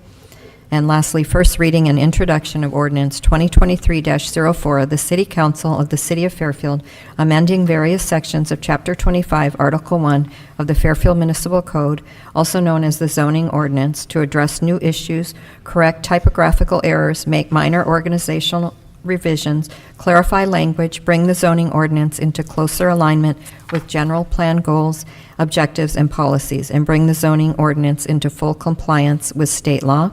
And our presenter is Jonathan Atkinson, Senior Planner. Good evening, Madam Mayor and City Council. Tonight I will be presenting a collection of zoning ordinance, specific plan, and zoning map amendments for consideration. This presentation will largely provide an overview at a high level. However, I would be happy to revisit any specific amendment in detail. The Planning Commission reviewed all of the proposed amendments and recommended City Council approval. Staff recommends that the following uses be amended in residential zoning districts as proposed in your packet. This includes duet uses, mini storage, parks, playground, and boarding houses. Staff is also recommending amendment of the following development regulations. This includes regulations associated with accessory dwelling units, garage conversions, and open space for small lot developments. For commercial zoning districts, staff recommends that the following uses be amended as proposed: co-working space uses, tasting rooms, temporary uses and events, and child daycare centers. For development regulations in commercial zones, staff recommends amendments to private and common open space requirements for mixed-use developments. For industrial zoning districts, we have one amendment related to land use, and that is to permit co-working space uses in industrial zoning districts as proposed. For the train station specific plan, staff is recommending that the filing deadline for non-conforming uses in the train station specific plan area be extended. For the Fairfield zoning districts, the West Texas Street District, or HWT District description mistakenly identifies uses and activities that are more appropriate for industrial areas and service commercial areas. Staff is recommending that the portions of this description, this zoning district description, be amended to include language that is more appropriate for the long-term vision for West Texas Street, which is mixed use and urban. Staff is recommending a collection of uses be prohibited in Heart of Fairfield zoning districts. This includes building and landscape material cells, animal kennels, recycling collection facilities, small uses, helipads, heliports, transit station or terminal, and private transportation service uses. These are uses that should be prohibited because they are inherently incompatible with the long-term vision for the Heart of Fairfield plan. These are uses that have the potential to generate impacts relative to noise, dust, and odors, and are more appropriate for industrial and service commercial areas. Staff has identified several uses that can be permitted with a conditional use permit. Staff recommends that personal care and domestic service uses require a conditional use permit in the downtown core district on the ground floor.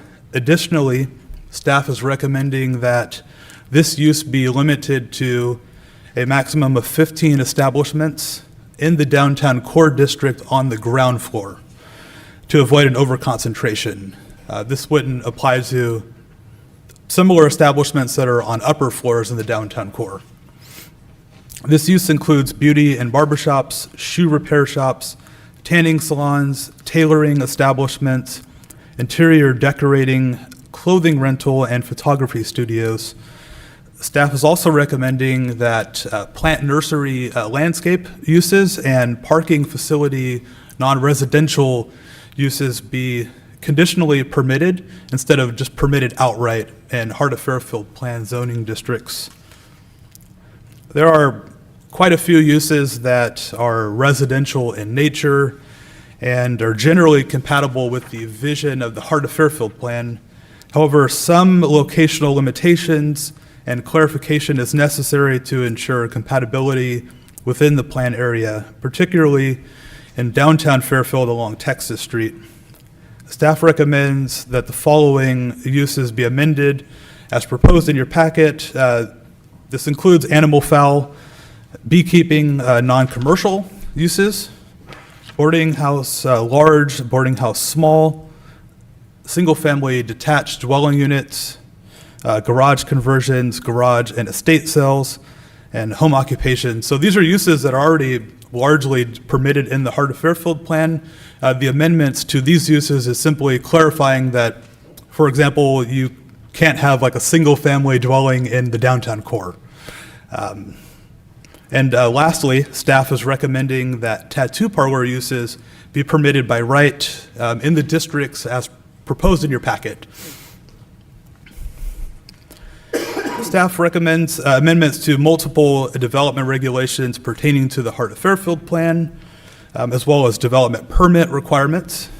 These include the following: an increase in the maximum building height for the mixed-use office district to 45 feet for commercial, multifamily, and mixed-use developments. And this would actually be consistent with the Heart of Fairfield plan, which calls for 45 feet for that particular land use designation.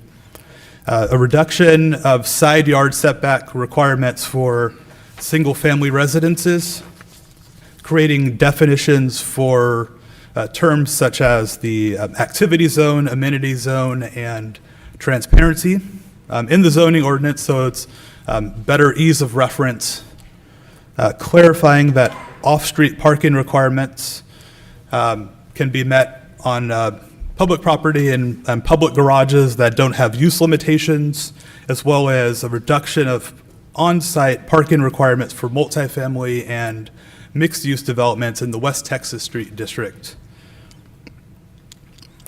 Also, these amendments include requiring minor development review approval for 150 units or less for Heart of Fairfield zoning districts, and for residential developments that include more than 150 units requiring development review at the Planning Commission level.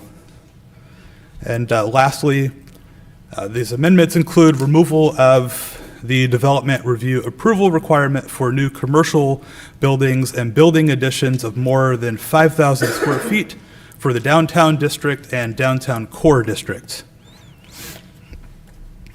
The following three parcels abut the Fairfield Transportation Center and are sited at the corners of Beck Avenue and West Texas Street in Cadenasso Drive. This includes 601, 649, and 699 Beck Avenue. Each parcel is currently designated as community commercial in the Heart of Fairfield plan and have zoning designations of community commercial district. Staff recommends the following amendments for each of these parcels. Redesignation from community commercial to mixed use West Texas Street through a specific plan amendment, and a rezone from community commercial district to West Texas Street district. Staff believes that these amendments would assist in the long-term transformation of West Texas Street into an urban mixed-use corridor.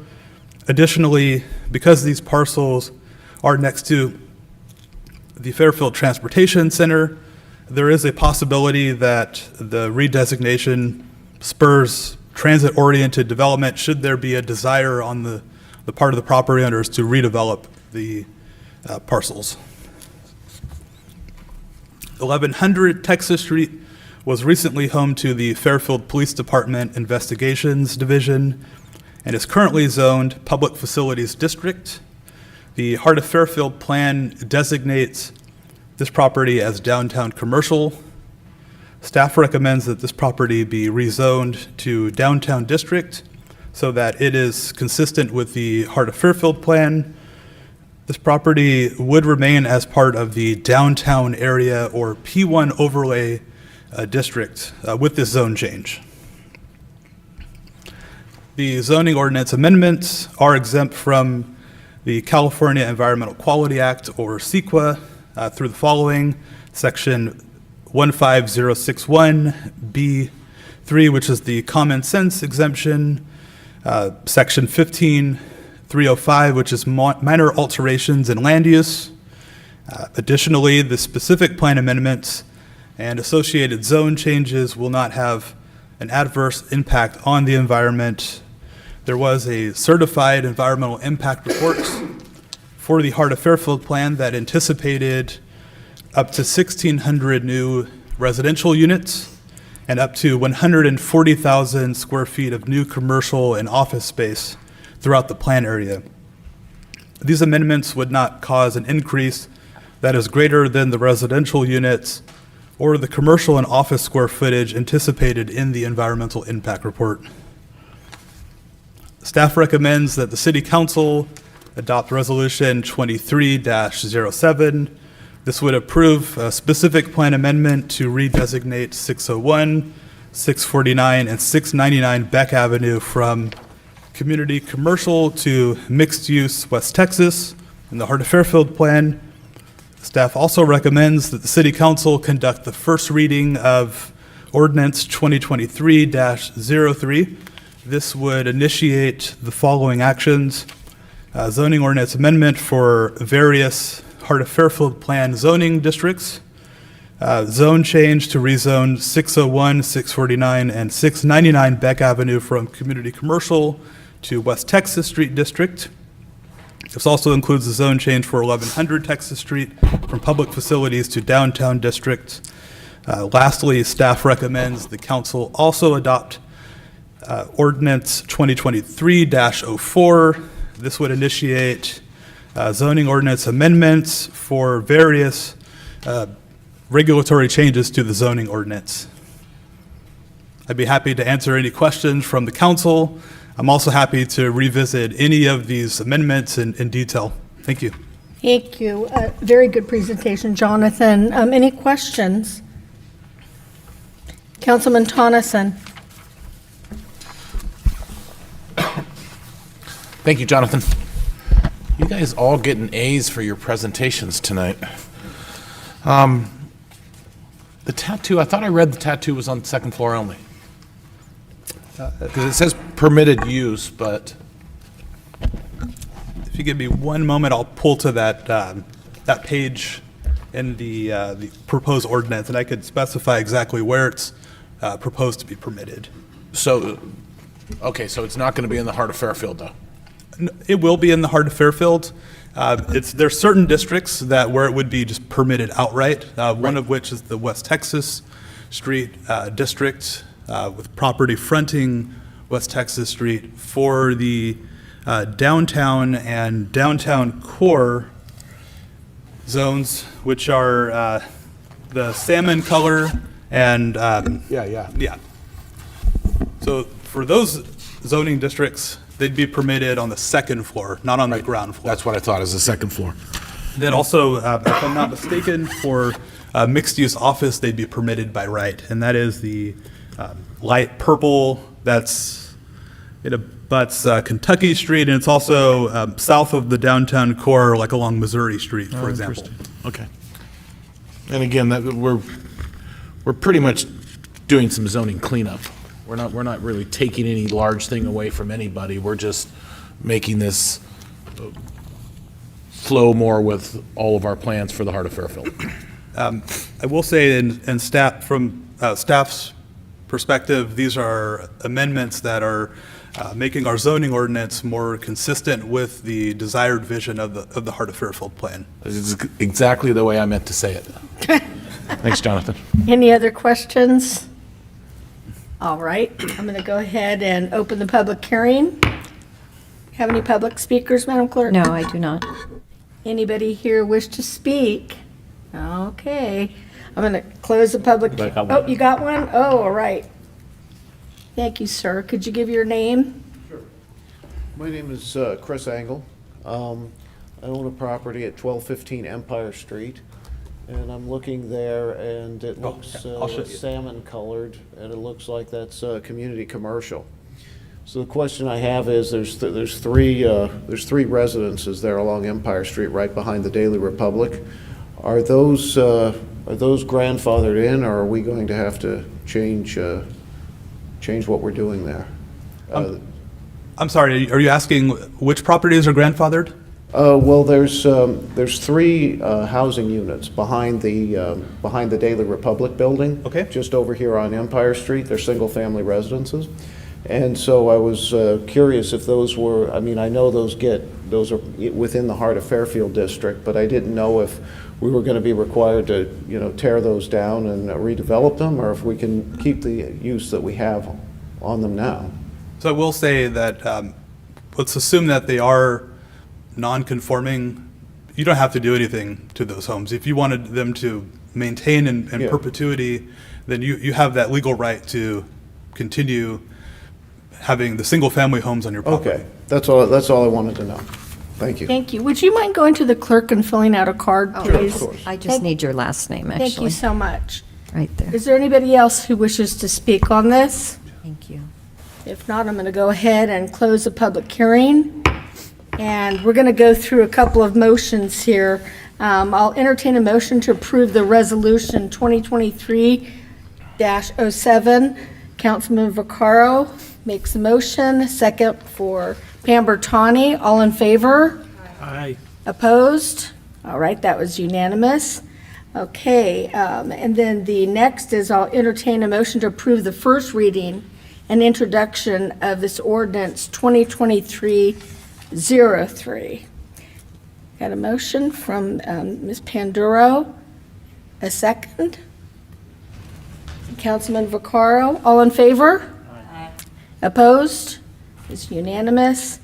And then next, the last one here is a motion to approve the first reading and introduction of ordinance 2023-04.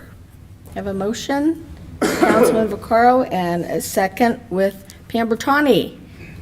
All in favor? Aye. Opposition? It's unanimous. Thank you. Okay. Item 14. Okay. Yes. Thank you. Thank you.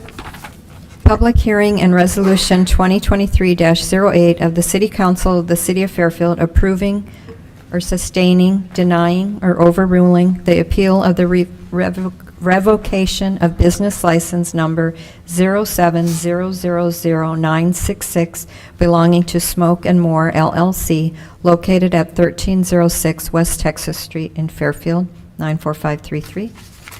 Okay, this is a hearing to consider the appeal brought by Smoke and More LLC located at 1306 West Texas Street, Fairfield, California, Can we please have all the parties to this hearing I'm introduce sorry. themselves? Yes. Sorry, Madam Mayor, I forgot to That's notify all right. you. I have to give notification, and we need to do a little switch up. Okay. Pursuant to California case law, specifically the case of Sabney versus City of Pomona, which is a 2013 case at 215 Cal App 4th at 489, an attorney cannot act as both an advocate for the administration and also serve as the advisor to the decision-making body, which is all of you. So therefore, because I've been helping code enforcement with the enforcement action in this matter, I have to act only as the advocate for the city in that regard, and to make sure that you get an unbiased legal opinion from someone. We've brought in John Robinson, who is an attorney with the firm of, Castillo, Moriarty, Tran, and Robinson. Mr. Robinson will act as the advisor to the council on this hearing and this hearing only. But at this point, I will step off the dais, let Mr. Robinson take my place, and I will go advocate on behalf of the city of Fairfield Code Enforcement. Thank you, Mr. Lim. Have a seat. Thank you. So if we could go ahead then and have all parties introduce themselves. Come up to the mics. Thank you. Sure. First off, Madam Mayor, members of the council, my name is John Coyle. I'm an attorney here in town. I've been here for over 40 years, so I think I know my way around a little bit. I'm here basically on behalf of Mr. Said, the owner of Smoke and More, and urging the council to grant the appeal and deny the revocation action. I have a fairly substantial presentation. I believe also here tonight is Mr. Brandon Klein, who is also an attorney who's represented Mr. Said in other aspects of this action. And so I suspect that he will also be chiming in on this hearing. And I would defer to Mr. Robinson, who I guess here is how he wants to run this whole presentation at this particular point. But at this point, I would like to start out by, well, I know that the council has received... Mr. Coyle, if you don't mind, I would just like everybody to introduce themselves, and then I'll say a little something and invite you back up. I can do that. Thank you so much. And I would indicate Mr. Said is the gentleman in blue here. Hello, Mr. Said. I guess he's got a brother, a father here in the audience. I'm not quite sure. Right over here. Mr. Klein, I've already mentioned. And Zed is a friend. And the reason that they are here is Mr. Said's grasp of English, his native language is Arabic. Okay. So he's here to kind of help us. I found that he has some difficulty understanding anyway, and so we're here to try to make sure that he understands the entire proceeding as much as possible. And the other gentleman may be helping him in terms of translation. Absolutely. Thank you for bringing the translation. We want to make it as comfortable for you as possible, and we do want you to understand. Okay? Thank you. Good evening, Mayor and Council. My name is Jeremy Prophet. I oversee the Community Service Division, which is crime prevention and code enforcement. I also have with us our code enforcement officers and our community action team, all members that have worked on this matter. Thank you. And Madam Mayor, David Lim, representing the city of Fairfield in this matter, I'd like to raise one issue raised by Mr. Coyle. Yes. He's indicated that Mr. Said doesn't speak English or has not a good grasp of English. So I'm going to ask at this point, before we proceed further, that they specifically waive the right to a certified interpreter and are okay proceeding on this matter without interpreter. I will also state for the record that in code enforcement and police officers' interaction with Mr. Said, all interactions with him have been in English. So I take Mr. Coyle at his word that for this particular legal hearing, he may need an interpreter, but all interactions with Mr. Said by City of Fairfield staff have been in English. But I'm going to ask for a specific waiver. This is the first we're hearing that he needs an interpreter. So I need them to, I'm going to ask the hearing body to have him waive his right to interpret before we proceed. Mr. Lim, David Lim, I'm sorry, Mr. Lim. So do you want this in writing or just to stand up and acknowledge this? That's at the administrative body's, whatever they'd like to do, but I think a waiver, a verbal waiver is fine.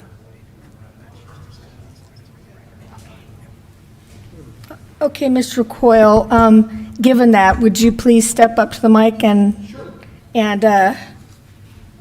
I understand a certified interpreter, and I deal with them in court, quite frankly, in many different languages, is not what we are doing here. He has relatives and friends who are going to make sure he understands. I have met with Mr. Said several times. Generally speaking, he's had someone who has assisted. I believe he understands me, but it's not always clearly. So they're here just to make sure he understands. And I'm waiving any right to a certified interpreter. I'm not even quite sure where that certification would be. So Okay. That's we're prepared to proceed. thanks, Mr. Coyle. All right, so this is a reminder. Did you want to step up? I thought you wanted the introduction. I'm Brandon Klein. Yes, I do. Thank you, Brandon. Myself, if you don't mind, John. Sure, go ahead. Yeah, so I would like to thank you for having us tonight. I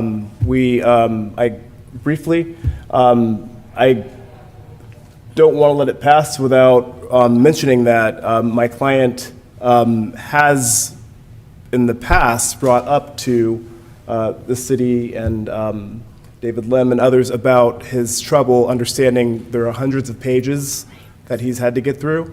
So I don't know what a certified... Excuse me, Mr. Klein. Yeah. This was just a quick introduction, but I'll let you come back up and finish. Is that okay? Oh. Okay? Sure. This was just an introduction. Yeah, Thank you. I was responding to Mr. Lim's comments. Oh, okay. So I just wanted, I need to read something here, a reminder that this is a hearing brought on by an appeal by Smoke and More LLC regarding the revocation of their business license number 070000966 pursuant to Fairfield Municipal Code 10B.33. The City Council will hold a hearing to determine whether to approve or deny this appeal. A reminder that this is a quasi-judicial proceeding, so we will swear witnesses and consider evidence. However, the council has broad discretion to consider this matter, so we will not be strictly following the rules of evidence or other courtroom procedures.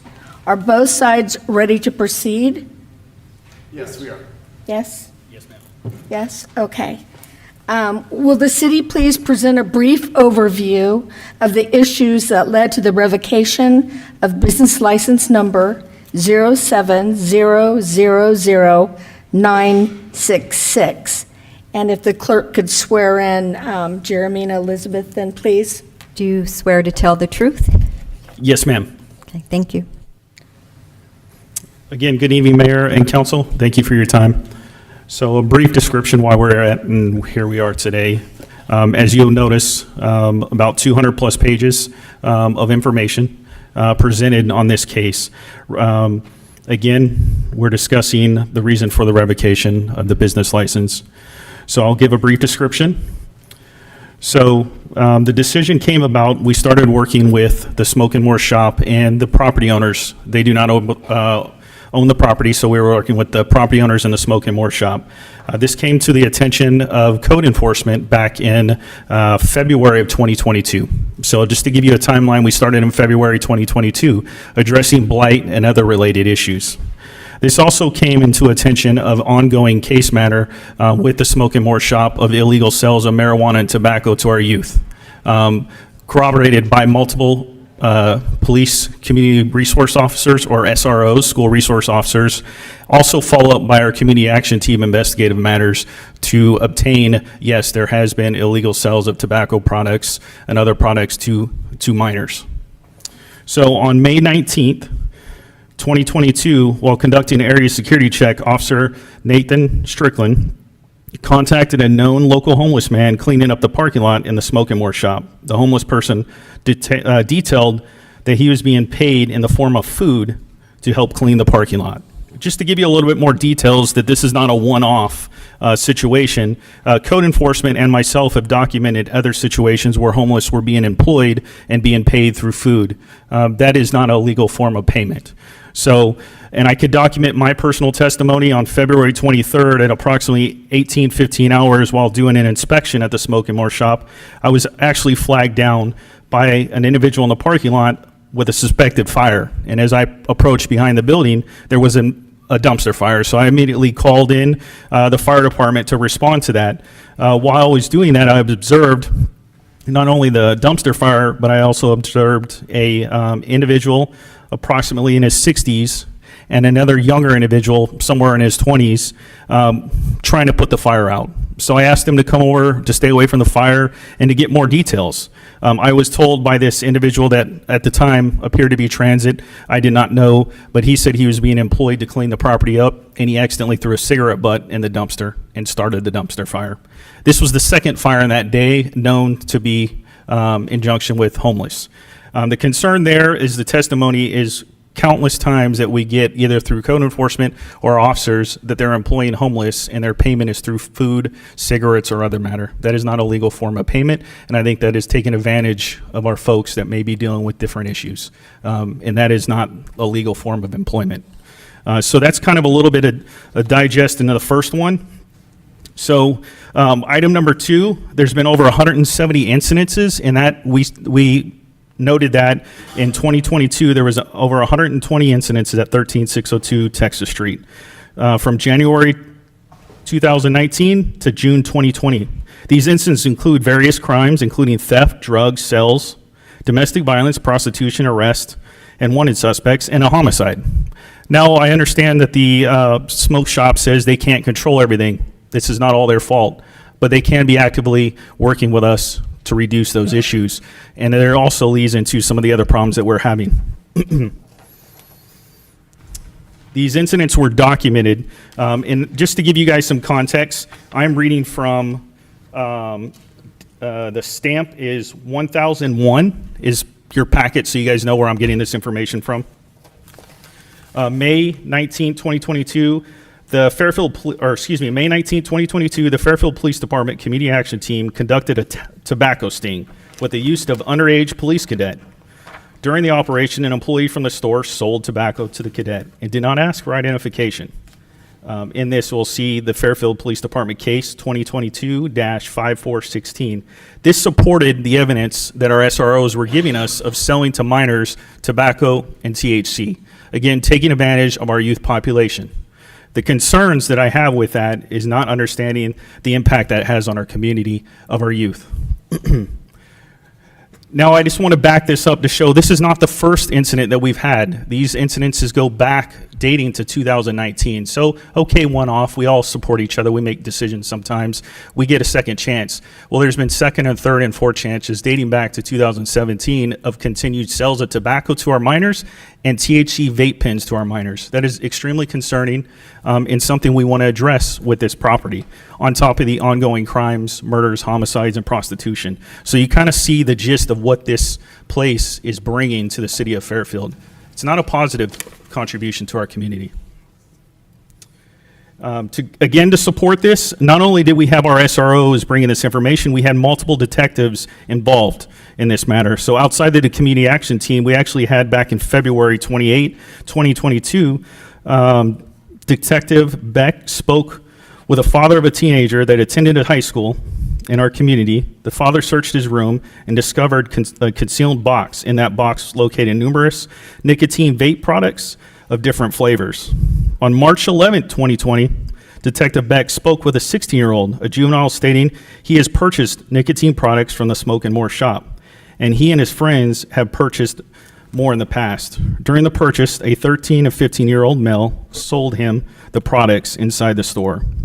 He stated all were adults in the store. Near the back of the items were sold. Detective Beck conducted a criminal history check and found that Mr. Saeed, which showed a conviction in the past for furnishing alcohol to minors.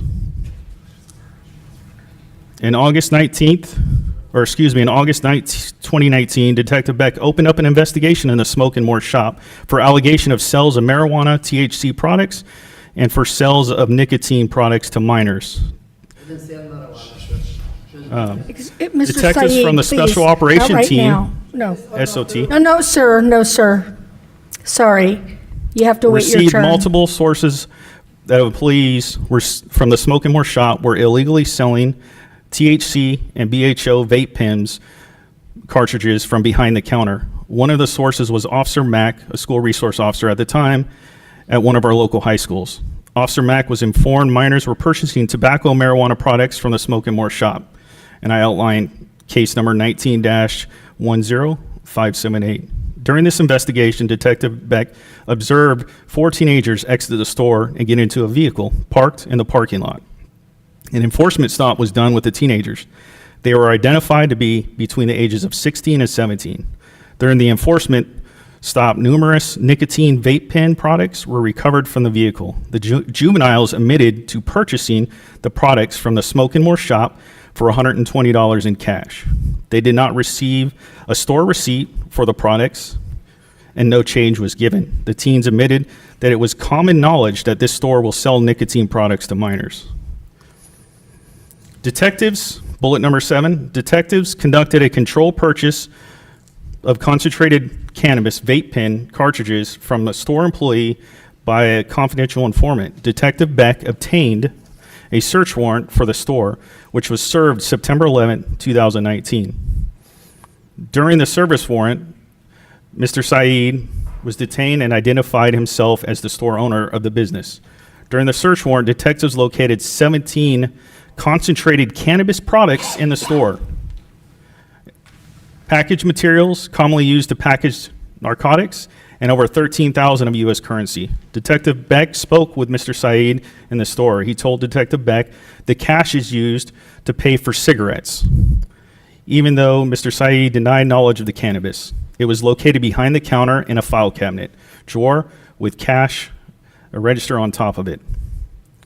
See Fairfield Police Case 19-10794. February 17, 2022, the Fairfield Police Department Code Enforcement Unit had opened up an investigation of the Smoke and More shop on various city code violations. Code Enforcement Officer Rambless documented these violations and attached Code Enforcement Case 22-000333. On March 2022, the Fairfield Fire Department conducted a safety inspection at the business. During the inspection, minor safety violations were noted, and in May of 2022, a follow-up into the inspections were conducted and issues were resolved.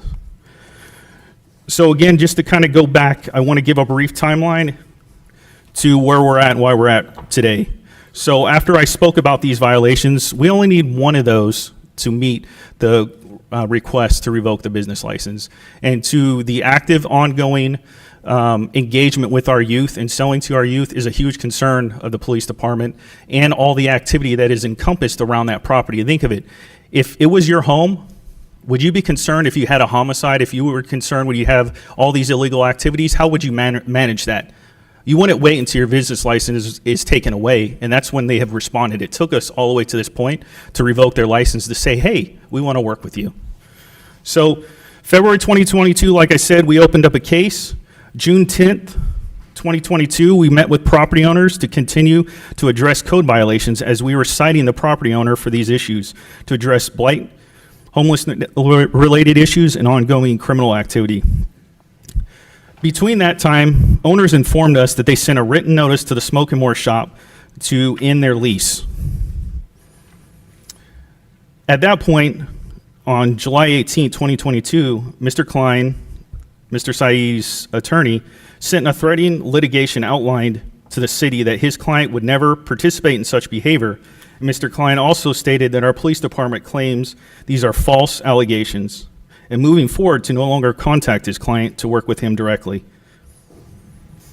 So this led us to ongoing communications and working with Mr. Klein. On August 24th, 2022, myself, code enforcement supervisor, met with attorneys from the property owner, the Smoke and More shop. Mr. Klein did not attend. Rather, Mr. Flash Gordon, an attorney that represents Mr. Klein's agency, stated he represented Mr. Klein for Mr. Saeed. On August 2022, and let me kind of give you a flavor of how that meeting went. I was hoping as code enforcement that we'd meet and find resolution and find ways to contribute to the problems. Mr. Gordon continued to blow off that there's nothing going on at this store. It's just tobacco. It's not a big issue. He says the big issue is that your officers are shooting people. I'm like, hold on, what does that have to do with we're here to address these issues? Again, continue time after time working with their counsel. They don't care about the impact this has on our youth. They don't care about what is happening and how we can end it until I requested to revoke their license. That's troublesome. That's troublesome that they're taking advantage of our youth. They're taking advantage of our at-risk folks that may have mental health, and they're employing them through food. That's not right. Where's the empathy in all of this? So August 25th, I sent an email to both councils, the property owner and Mr. Klein, stating that nothing came out of this meeting. They did not acknowledge that they need to address these issues, and selling tobacco to minors, in Mr. Gordon's words, was no big deal. That's a problem to me.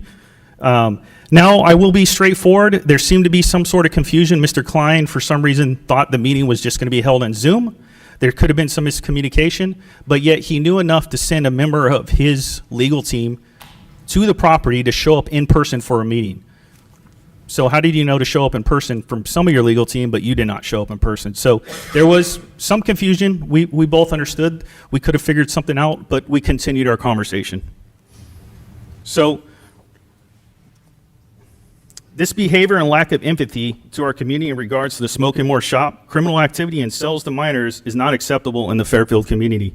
Furthermore, the Smoke and More shop legal representation has not shown a good faith effort or plan to correct these actions. That's all we asked for, is to stop selling stuff to our youth. It's continuing to go on. I have another informational report as of September 13th, 2022. More sales of tobacco products and THC vape pens are in our youth's hands. Guess where they said they bought it? They described and said the Smoke and More shop next to the Triple H clothing store. Triple H clothing store is next to the Smoke and More shop. September 13th, 2022, again, they did not acknowledge. I sent the revocation. They talked about things. 19 days later, I finally get contacted by their counsel. I guess it's not a big deal 19 days later, saying, hey, Jeremy, I appreciate the update again. I had some confusion. I thought it was just about meeting on Zoom. We'll try to get past that, and we'll reschedule a meeting and meet. So we kept our ongoing conversations. I spoke with Mr. Klein over the phone about the confusion on the changes and in-person meeting per request on the owner's attorney. Owner's attorney would like to meet in person to try to address these places where these issues are going. Now, just keep in mind, part of all this is about profit. The owners don't want to take responsibility because they want the rent money.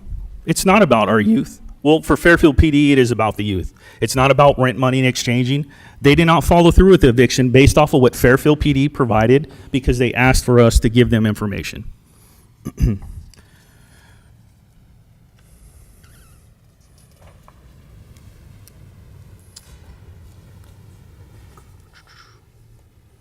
On October 11th, I informed Mr. Klein of our latest report and also informed Mr. Klein of additional services for Mr. Saeed to connect with our Islamic Center of Fairfield, which are wonderful community partners that help connect him through his culture and his language barriers. I also recommended him to reach out to Fairfield Sassoon Chamber of Commerce to learn better business practice. So even though this has been revoked, they've still operated in their business. We've continued in good faith to communicate. But at this day, I still have not seen a serious path of ending this. And I think for the best interest of our community and our youth, that we need to remain from approving and keeping their business license suspended. So I appreciate your time. Thank you, Jeremy. And Elizabeth, would you be presenting anything? No, just for questions? Okay. Thank you. And excuse me, Mr. Saeed. If you do this again, I'm going to ask you to leave the room. Your lawyers can stay here, but you need to, please, show respect. Thank you, Mr. Saeed. Mr. Lim, do you have anything else to say right now? I'm just going to add to what Mr. Prophet said, Officer Prophet said, regarding attempts to resolve this issue. I only became involved in this when attorneys for the smoke shop became involved. At that point, code enforcement reached out to the city attorney's office to ask for assistance. As you know, normally code enforcement and the police department handle their own matters, and the city attorney's office does not get involved in enforcement issues. But once the attorneys got involved, we did.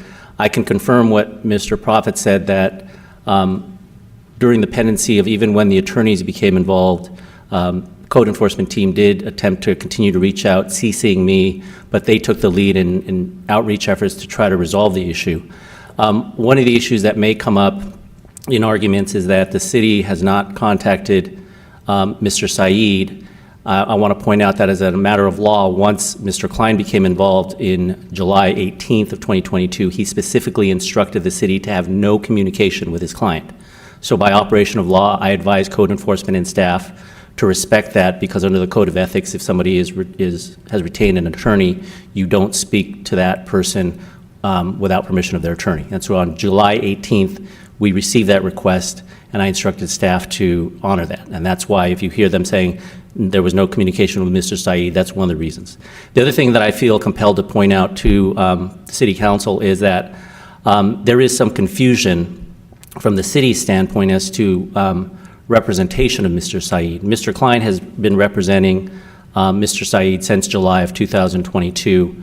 I believe late or mid-December, we received notification from Mr. John Coyle that he was coming in on the case. I asked him, because there's no law that prohibits Mr. Saeed from having as many attorneys as he likes, but I said, are you going to represent Mr. Saeed, or is Mr. Klein going to represent him, or both of you? Mr. Coyle informed me first that he was taking over for the appeal hearing.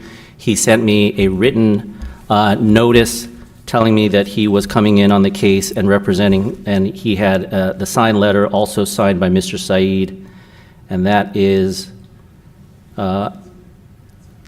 at, let's see, where did I mark that?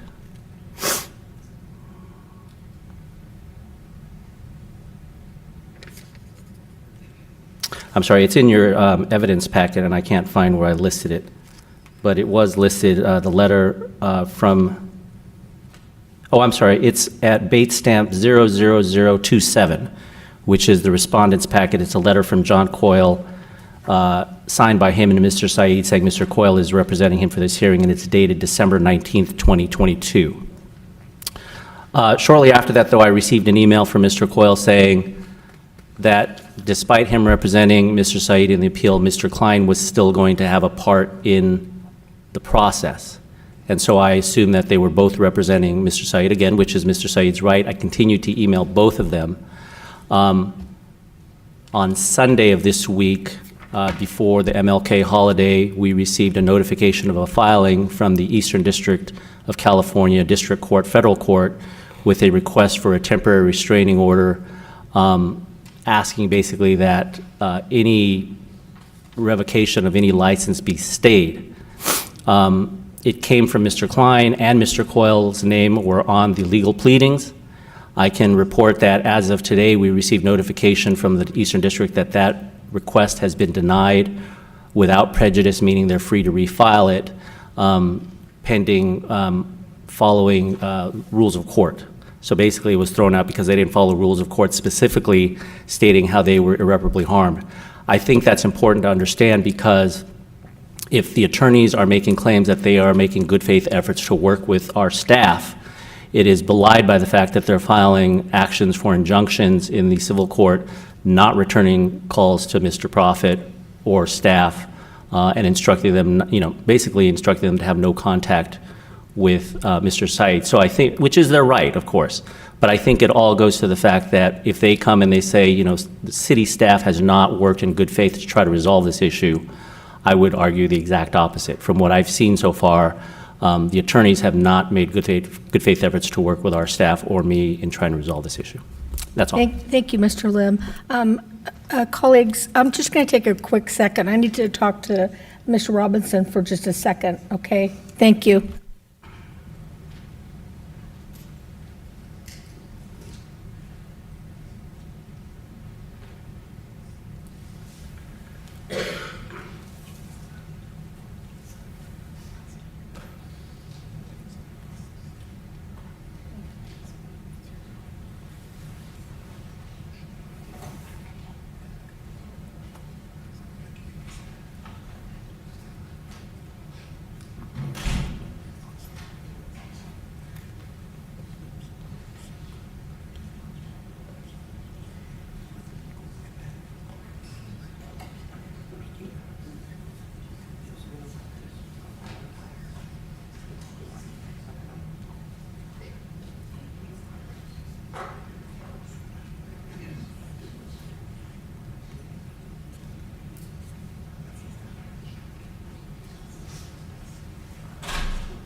We're just going to stand by for a second until the vice mayor returns.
All right, thank you for your patience. So we're going to give you the same amount of time that the city had, and so I would like you to decide. You can both speak, but we're going to keep it to about the same amount of time, Mr. Coyle and and Mr. Klein. How much time is that? It's about 20 minutes. Can I start now? Please, Mr. Coyle. Yes, thank you. And the first thing I'd like to do, I know that you've got about 200 pages plus of material from the code enforcement people. Yes. And I think Mr. Lim sent you a separate packet with our defense in opposition to the appeal, so you've got two separate packages. Yes. I'm going to add to that paper just slightly, because Okay. today I received a letter from basically the landlord. Okay. Which I'm going to give a copy to each of you. I saw it first time this afternoon, so Okay. I didn't have time. And basically, I'll.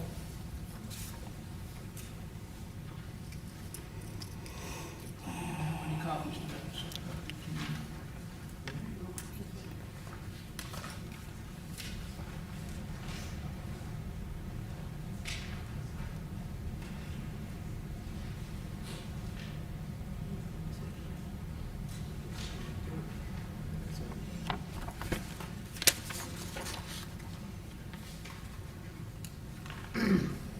Mr. City Manager, do I need to start the clock? Yes, please. Okay. Now, first thing is that I should indicate that basically Mr. Klein is handling the purely legal issues, and I have been trying to lead the charge in terms of my appeal to the council. That's not quite the way it's worked out, but let me point a few things out. First off, Mr. Said, Mr. Klein has submitted an appellate argument separate from me. It's over his signature. He makes a lot of legal points. I want to state that generally we agree with those legalistic points, but my goal here is to try to reach a compromise where Mr. Said can remain in business, and I want to make some points to you about that. First off, he's been at that location for about 15 years, a little more than 15 years. He's had a smoke shop there for that period of time. He is one tenant in a fairly large shopping center, occupying maybe 5% of the space, 5-6%, depends on how you sort it out. But he is a small tenant in a fairly large shopping center. So most of the problems that the code enforcement wants to blame on him, if you look at that 200 pages of material, involve problems with the shopping center in general. There's nothing, very little of it is specific to Mr. Said. Now, I should also point out that since Mr. Prophet wanted to raise it, that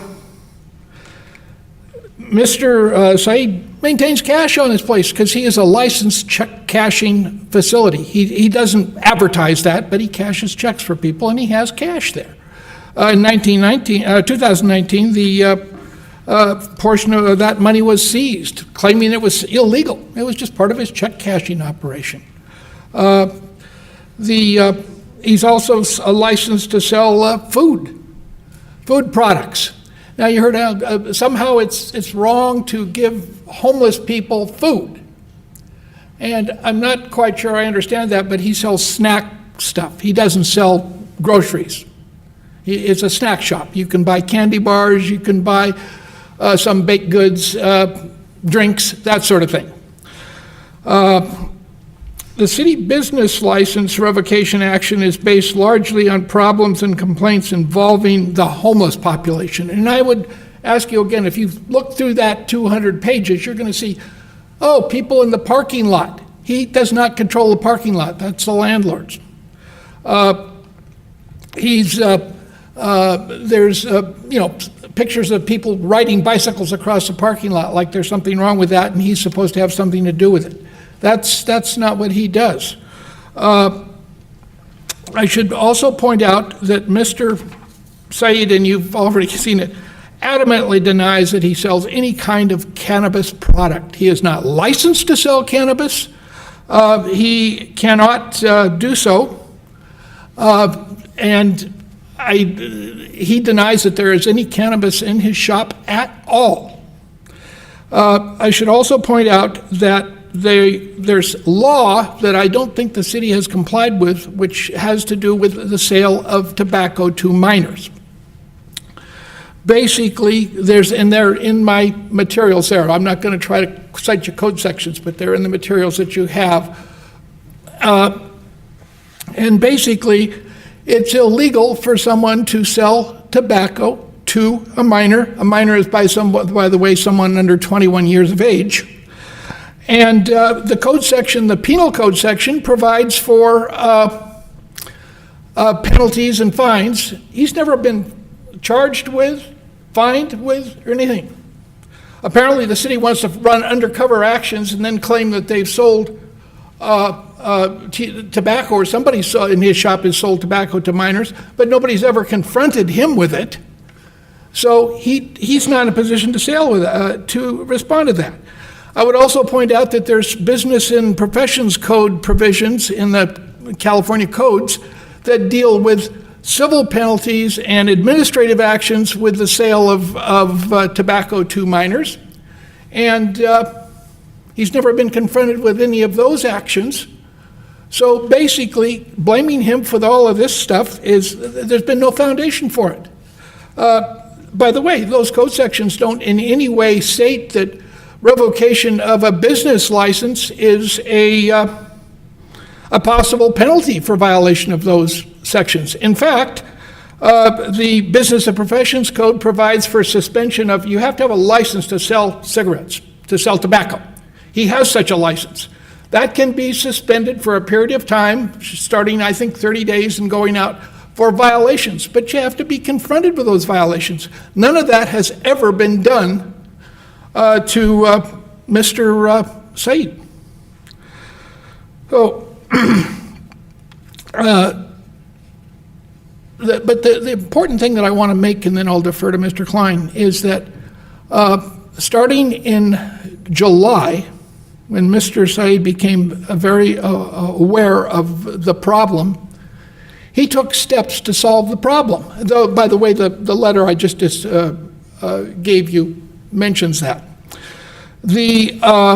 Among other things, he's hired security who patrol the area outside the shop and around the shop, because, among other things, it is possible, we acknowledge, that there might be youth who are getting an adult to purchase tobacco products and then come out and buy from that adult somewhere close by. He doesn't want that. He doesn't encourage anything like that. So security is to inhibit that. I don't know, maybe they just go further away to transact their business, but the point is he is taking steps that whatever steps he can to inhibit that.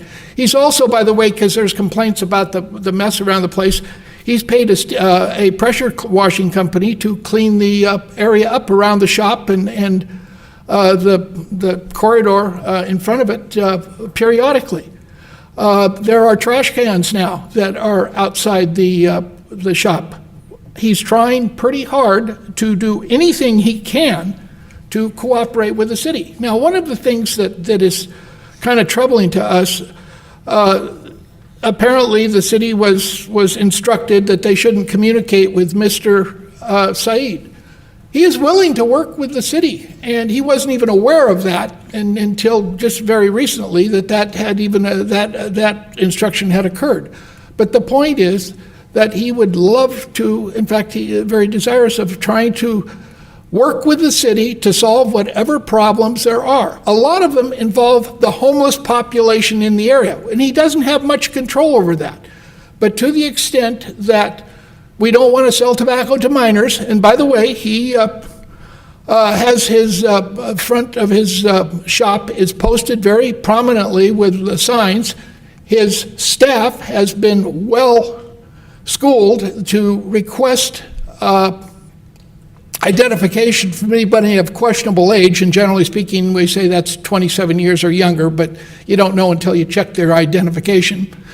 But he's trying very hard to comply because he does not want to go out of business. I got some notes here and I'm trying to cherry pick this stuff.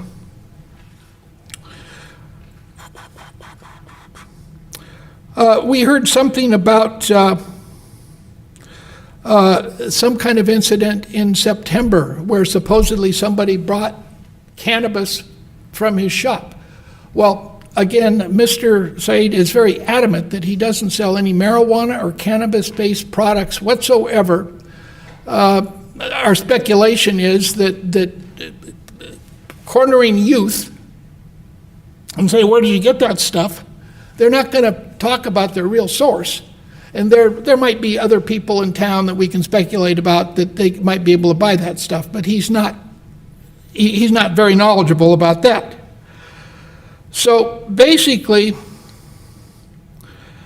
Mr. Said very much wants to work with the city, code enforcement, or anybody else to do what he can within the confines of his leased space and the area surrounding to solve the problem. And if you go through this over 200 pages of material, most of that doesn't have anything to do with his shop.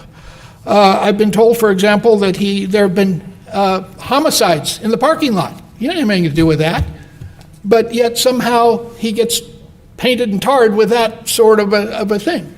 So he is very anxious to try to do what he can to alleviate the problem. He's willing to work with the city, code enforcement.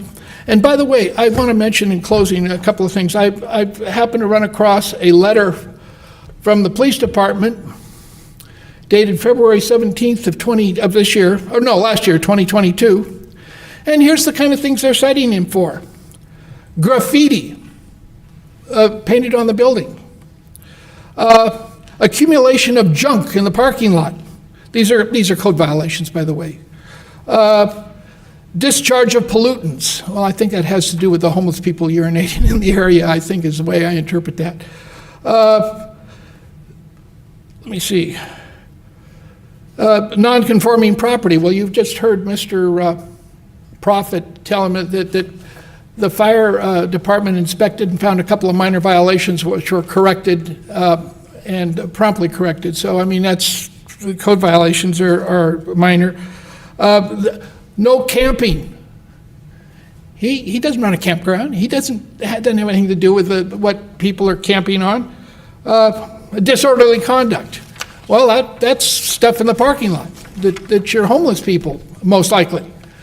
So if there's going to be an effort to deal with the homeless situation, it should be with the shopping center in total, not just one shop that has only a small portion of that. With that, I'll defer to Mr. Klein. You ready to go? Yeah, thanks. Good evening, and Madam Mayor, I apologize for cutting you off earlier, and I appreciate the time. Thank you, and I apologize for my client's outburst, but he's a passionate person about this because he has 10 children, and they're all depending on him to get this shop to stay in business. He has a brand new daughter just born in January, little girl, who's relying on this shop. So he gets passionate because he's got 10 kids under the age of 18. And originally, the city wanted to throw all those kids out of their house in December. Luckily, they waited until MLK weekend, or MLK Day, whatever your commemoration was this afternoon, excuse me. I'm passionate about this as well because this feels there's a lot of unjustness swirling in the air. First thing I want to handle is dispense with the lawsuit. The only reason we brought the lawsuit, and I swear to you, the only reason is because your lawyer told me I had to bring a lawsuit for any of this to go away. So David Lim did not want to entertain any of the proposals that we were putting forward in the beginning, which are all captured in the letter in front of you, as well as our proposed order. In our proposed order, the court just says that we want the status quo. My man should not lose his shop. Okay, he has 10 kids. We want to work with you on that. I've been trying to work with David Lim. I've been trying to work with David Lim all year, it feels like. Because I have been working with David Lim for a long time, okay? David Lim and I originally got off to a great start. When I reached out to him, I did say I wouldn't be doing my job as an attorney if I asked you not to contact my client directly. And later in the year, he asked me not to contact Madam Mayor directly. He asked me not to, in any way, interpret for my client or let my client meet with the mayor through me, because it would be a violation of quasi-judicial principles, which I respected. So I think it's a two-way street. We are negotiating in good faith. All that we want is someone to listen to us, because no one has listened to us. My client has tried to work with the city since May 2019, when the city was actually raiding his shop following the investigation that was conducted. And the investigation led to this raid on September 11, 2021, and that ends up, after the raid, he gets all of the money back, but the case continues in Mr. Prophet's mind. He thinks that even though a judge has adjudicated it, they gave the money back, that he knows better than the judge, that justice has not, that somehow my client has it in for the youth of the community. That's what he said earlier tonight, that he's not trying to be a member of this community and move things forward. But my client joined the Chamber of Commerce at a cost of $1,000, $1,500 a year at high platinum membership. At your recommendation, Mr. Prophet, we did that. We reached out to you about the Muslim, the council. Where were you on that? Nothing happened there. We also, my guy, excuse me, I'm very passionate, and I apologize for my passion. I'm a young attorney. And one more thing I want to say is that for the Zoom meeting, I'm a millennial. So when I get a Zoom invitation to attend a hearing, I accept the Zoom invitation and I show up over Zoom. The city did not hold the meeting as they said that they would, and it wasn't just a misunderstanding. There was an invitation from the city of Fairfield sent out with a Zoom meeting. So I followed the link, and the meeting never started. There was no misunderstanding. In my view, the meeting never began, and it should have began, because when you tell a party that a meeting will be held over Zoom, I mean, I'll tell you in my experience addressing, like in court, if a court tells you that this hearing will start over Zoom, and then the hearing link doesn't work. What justice has happened there? How unjust is it to then pretend like the guy showed up and met with you through someone named Flash Gordon, even though I immediately repudiated any words that Flash Gordon said because I was not there. My client wasn't there. I have no idea what Flash Gordon said. Mr. Prophet never started the Zoom meeting, and meanwhile, Flash Gordon, who is someone who he lives in Fairfield. He was nearby. I don't live in Fairfield, and he was able to be in the meeting, at least to see what was happening. But he in no way was representing the position of Mr. Saeed, and I made that very, very clear on multiple occasions to both Mr. Lim as well as Mr. Prophet. But they continued to insist that all of the progress that we had made on the matter was completely undone by the words of someone that was spoken to him that I have no idea what he said. I wasn't there. And then before you have a letter from someone who was there, Mr. Canning. Joe Canning was there, and his memory is that we reached an agreement that we were going to be on probation, strict probation for 6 months, and there would be no more re-litigating cases that had been dismissed or trying to do other raids or doing something else to get this man to lose sleep at night. We just want to make it, because he calls me a lot, okay? And we're on the phone for hours together talking about this case because there is an English difficulty for my client to understand exactly what is going on and exactly what is being said to him. That's the point. It's not that he doesn't speak English, he does. As you can see, he is passionate and he could hear everything you're saying to him. But when you're throwing at him a 200-page, Mr. Gastaway's letter was like 7 or 10 pages, supported by 200 pages of police report exhibits. How somebody who doesn't speak English, okay, I went to law school. I had like 15 years of education, and it was hard for me to get through. You think that he's going to get through it? Mr. Saeed immigrated to this country from Yemen 15 years ago, and he created the business that he's created before you out of a shoebox. Okay, so he takes it very seriously. And once I got involved, the best that I could do was to try to bring the parties together to find peace. Okay, the last thing I wanted to do is to sue any of you people. I respect the work that you do, and I'm a public servant myself. So this is the first time I have ever sued a city. It's a civil rights lawsuit, so for what it's worth, I'm doing Dr. King's work. But there's not justice being done in this room tonight if this guy loses his license. With that, I yield my time. Thank you. Thank you, Mr. Klein. Does the, I'm sorry. Just one point, if I may. Sure. Simply, the charges that were made in 2019, and they were dismissed entirely, which included the return of Mr. Saeed's cash and other material. There was no cannabis involved, despite the original allegations. Also, Mr. Prophet made an allegation that he was convicted of selling alcohol to a minor. This was in 2004, before he acquired his current shop. He was working for someone else and basically took the fall for another employee. But this is 2004, having nothing to do with what's going on here today. So there's a lot of aspersions being made by code enforcement that really do not properly apply. And most of the things, if you will look at the 200 plus pages, and there's more than 200 pages, involve stuff that's going on in the parking lot in the shopping center. And that is the point.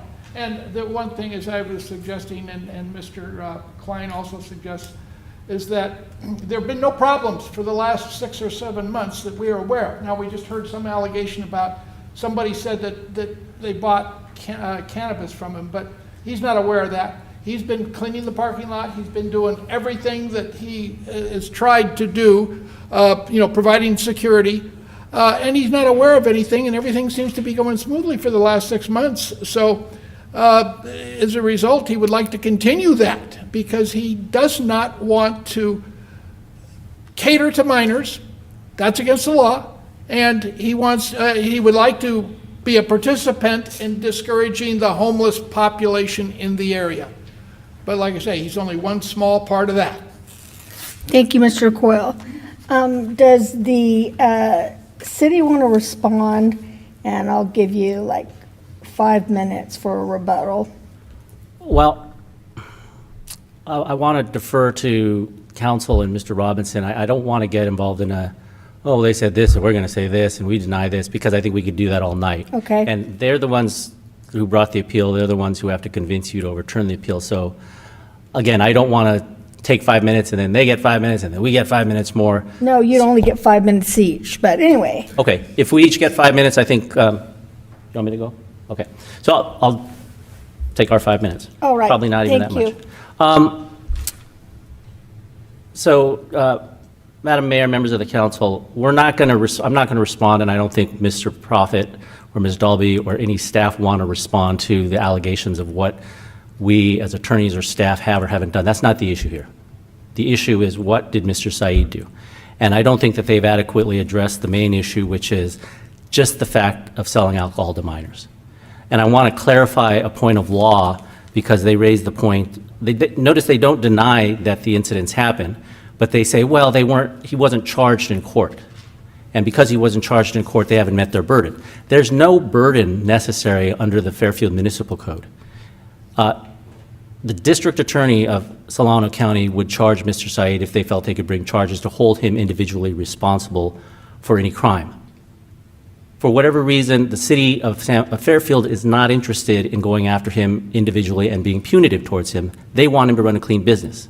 So instead of asking the district attorney to go after him criminally, you could argue that they decided to go after the root cause of the public problem, which is selling alcohol to minors and running a bad business. So the city should not be Excuse me, Mr. punished. Lim, you keep saying alcohol. Do you mean tobacco? Tobacco, yeah. Okay, Yeah. thank you. My point is, you don't need to show a criminal conviction in order for the city to take a business license. That's not necessary under 10B.32. I'll also say that they keep saying that because nothing happened in the criminal case, that shows that he did nothing wrong, and that's absolutely not true. I pulled the record of the criminal case where Mr. Saeed was charged, which is Solano County Superior Court docket FCR 348542, and it was charged in March of 2019 for possession of marijuana for sale. There was a search warrant, money was seized. The case was dismissed on November 14th, 2019, and the money was returned. However, if you look closely at the minutes, and we have Sergeant Frank Piro here, who was one of the lead investigators in the case, and if you want him to talk, he can. But I can tell you what happened in that case, and it often happens in criminal cases, is the case was dismissed on the motion of the people because the defense brought what is called a Hobbs motion. And a Hobbs motion is an attempt to have the police divulge the source of the confidential informant.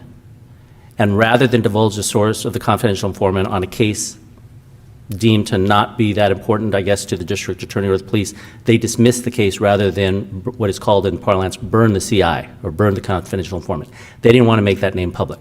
That could have been for safety reasons for the confidential informant. It could have been because the confidential informant was giving the police information on a heavier, more serious case.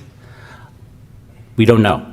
But the fact of the matter is to say that because the case was dismissed, that he didn't violate the law. This body gets to make his decision whether or not laws were broken that warrant revocation of a business license. It does not require conviction in a criminal court. And with that, we'll cede the rest of our time. All right, thank you, Mr. Lim. Mr. Coyle, Mr. Klein? I want to clarify that I think that Mr. Lim is an honorable man. I have rather enjoyed working with him. I think that we just disagree about what the right path is. I believe that we principally want the same thing, which is a clean shop. That's all that we're asking the court, to give us time, breathing room, a year, so that you just don't have 15 years making money in one location and then no money right after that hearing that may or may not go your way. That's the only thing that brought my client to the state that he's in because he doesn't want to take for chance that he may or may not be able to feed all 10 of his kids. These are facts that are actually, that they're not before you in the record, but these are, like Mr. Lim was saying, you get to choose what is relevant. You're the quasi-judicial body here, and these are your constituents, and it's you. Your character judgments matter, and the reality here is that my client has not personally been charged. That's why we're not talking about whether or not those things happened, because there are 170 incidents that we have to deal with. I don't know whether all 170 of the incidents that Mr. Gasaway cites happened. I don't know whether they all happened. And the only reason that we asked for the Public Records Act request when I was retained in July was because the first thing you do as a good attorney is you see, well, what do they have on my client? I don't know. And I was very solicitous of Mr. Lim. I'm not going to get into he said, she said, but I did not move to compel or bring a lawsuit under the PRA as I could have. I did not, because it was a good faith intent to try to figure out how to figure out what's really bothering Mr. Profit and Mr. Pirro. That's why we were trying to, when I first came in, I asked Mr. Lim, can I work with the Community Outreach Department? Can we figure out the graffiti that see on the city's website? There's something about a graffiti volunteer program. Is there a reason that the graffiti volunteer program has ever worked with Smoke Shop and More? I don't know. But the reality is, he's not the owner of Country Corners. He has a 5% interest in the entire situation there. He can't legally tell anyone whether they can or cannot be in the parking lot. Legally, he has no ability to remove someone who's camping outside of his home. My co-counsel brought this up earlier, but it bears repeating. He's not someone who can legally tell anyone to move. So I personally have gone to on-site, and I've called the police every time I've gone there. But it's not because of my client. The Fairfield Police Department asks us, can you please call the police when you see someone who's causing a problem? So I try to tell my client and demonstrate when I see problems that when I get down there, we call the cops together. And we've done it 3 times to show that we can have a partnership between Smoke Shop and More and the police. I find it very interesting that nobody said anything about that happened. You know that happened, Mr. Profit, and I don't know why we can't acknowledge where maybe Smoke Shop and More could have been more willing to work with the community, but so too should the community be willing to work with my client. He's living his American dream here, and this is going to be a nightmare if you vote the wrong way tonight. So I don't need to take the rest of my time. I urge you to vote to, well, let me back up and say, I urge you to deny the staff recommendation to revoke the license. It's kind of hard, but, and I would like to commit to working with the city moving forward to resolve any litigation issues if we can, without going too far into that tonight. Thank you very much. Thank you. I'm going to ask if any member of the public would like to speak on this. Mr. Saeed, you're represented, so we're going to just stay with that, okay? Thank you. So are both sides ready to rest then? Yes? I believe so. Thank you. Mr. Lim? Yes, okay. So I'm going to bring this back to council for discussion or a motion. Does anybody have any comments or questions? Yes, Vice Mayor? So just a point of procedural clarification, are we able to address and discuss with these attorneys any of the information that is before us right now? Is that permissible? Mm-hmm. Yeah, absolutely. Okay. So with that said, I'd like to, unless, I don't know if this is Yeah, sure, procedurally the right time to please. do it. Yeah. So I want to thank everybody involved for your zealous representation of your respective interests. So thank you for that. I do see some information here that I want to have just clarified for the record. So I'm looking at base stamp 10003. And in the first paragraph of that document, it states that during the September 11, 2019 search warrant, detectives located 17 concentrated cannabis products in the store, packaging material commonly used to package narcotics, and over $13,000 in cash. Mr. Coyle, is that true? Did that happen? Your Honor, I'm sorry. Not quite. I spent this, I'm just asking for yes or no. I'm just, so was that cannabis found in the store? Along with I was 13 not the attorney at that time, so I can't speak. I can tell you that Mr. Saeed reports that all the charges were dismissed and. That, excuse me, I'm gonna. No, my understanding is. We've gone through all of that, so I'm asking direct questions. Was the cannabis found in the shop during the execution of that search warrant, And along with 13,000? My response is, I do not know. Does anybody on your legal team know? Perhaps Mr. Klein, but his legal counsel. Let me ask it another way. Does anybody on your legal team have any evidence to refute this finding? Which finding? That there was 17 concentrated cannabis products in the store, along with packaging material commonly used to package narcotics, and $13K in cash. Thank you, Vice Mayor, for the question. We don't have the details about that representation, but I want to answer your question specifically.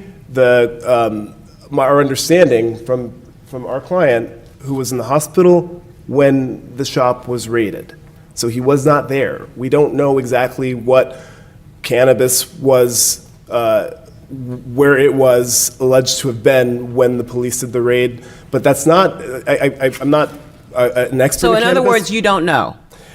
What we know is that he got the money back. Okay, but that's not answering my question. We don't, again, we don't know, but we know we got the money back. Okay, so you just said that Mr. Saeed was not on the premises during the execution of the search warrant. This report says that Saeed denied knowledge of what was occurring inside of the store, and this was when Detective Beck spoke to Mr. Saeed during this investigation.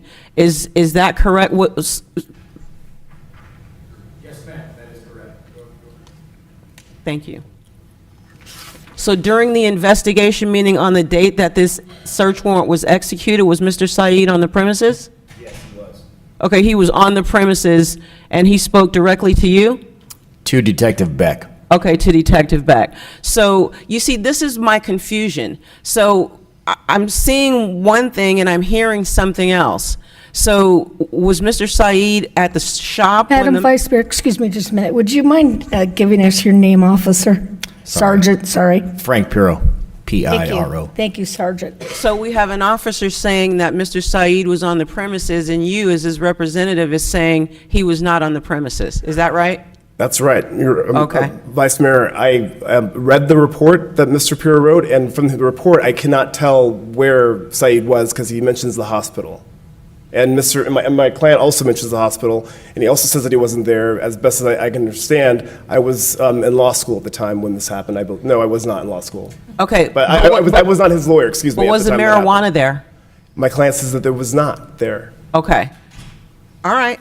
And then the $13,000 in cash, Attorney Klein mentioned that the $13,000 in cash, I guess Mr. Saeed used in his check cashing business? Yes, ma'am. Is that right? Does the business license for Fairfield include check cashing services? Yes, ma'am, he has a money permit through. The business license I'm looking at It's says through the state, tobacco ma'am. stores and retail. That's what's on the business license. That's at base 10006. Yes, ma'am. Well, the permit is different than the zoning ordinance. What the zoning ordinance would allow is different than excuse me, let me back up and say, the permit that he has is allowed for that land use at that location based on the zoning ordinance. And the permit that he has does not come from the city for cash checking, or excuse me, for check cashing. He has a So separate his check permit. cashing is beyond the scope of the license issued by the city of Fairfield? No, ma'am.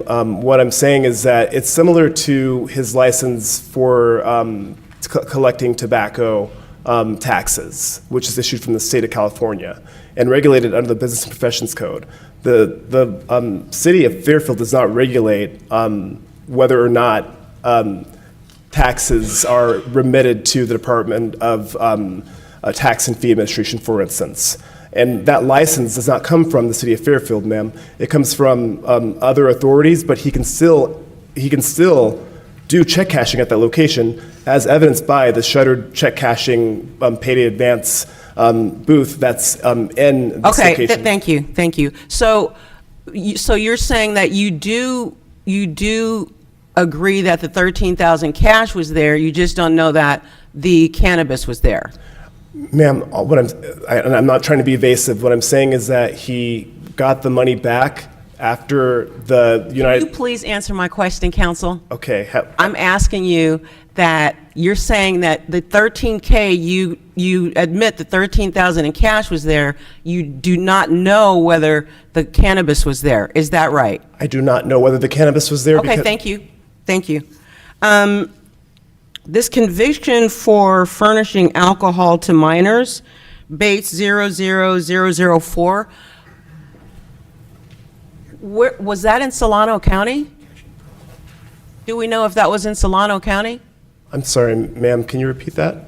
Sure. The conviction for furnishing alcohol to minors, I'm at Bates 00004. Yes, ma'am, that was in Solano County. That was in Solano County. Yes, ma'am, Okay. and a simple search of the Solano County court shows that every single action, including this one,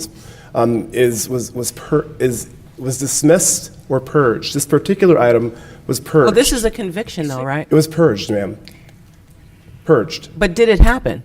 Well, but it's the same as using someone's conviction against them if they are applying for a job. It's purged. It's wrong to use that against them. Did it happen? It did. Okay, that's all I'm asking Okay. you. All right, and I'm right now at Bates 10002. This, during this tobacco sting, is it true that the shop sold tobacco to an underage police cadet? Did that happen?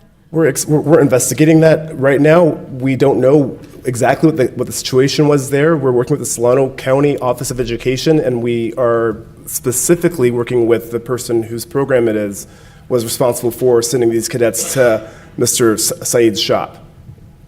Okay, and I'm just going to end my questioning and give other people a chance, but I'm saying that we have to make a decision today.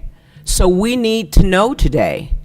And this is very important information, very serious allegations with respect to the disposition of these products to minors.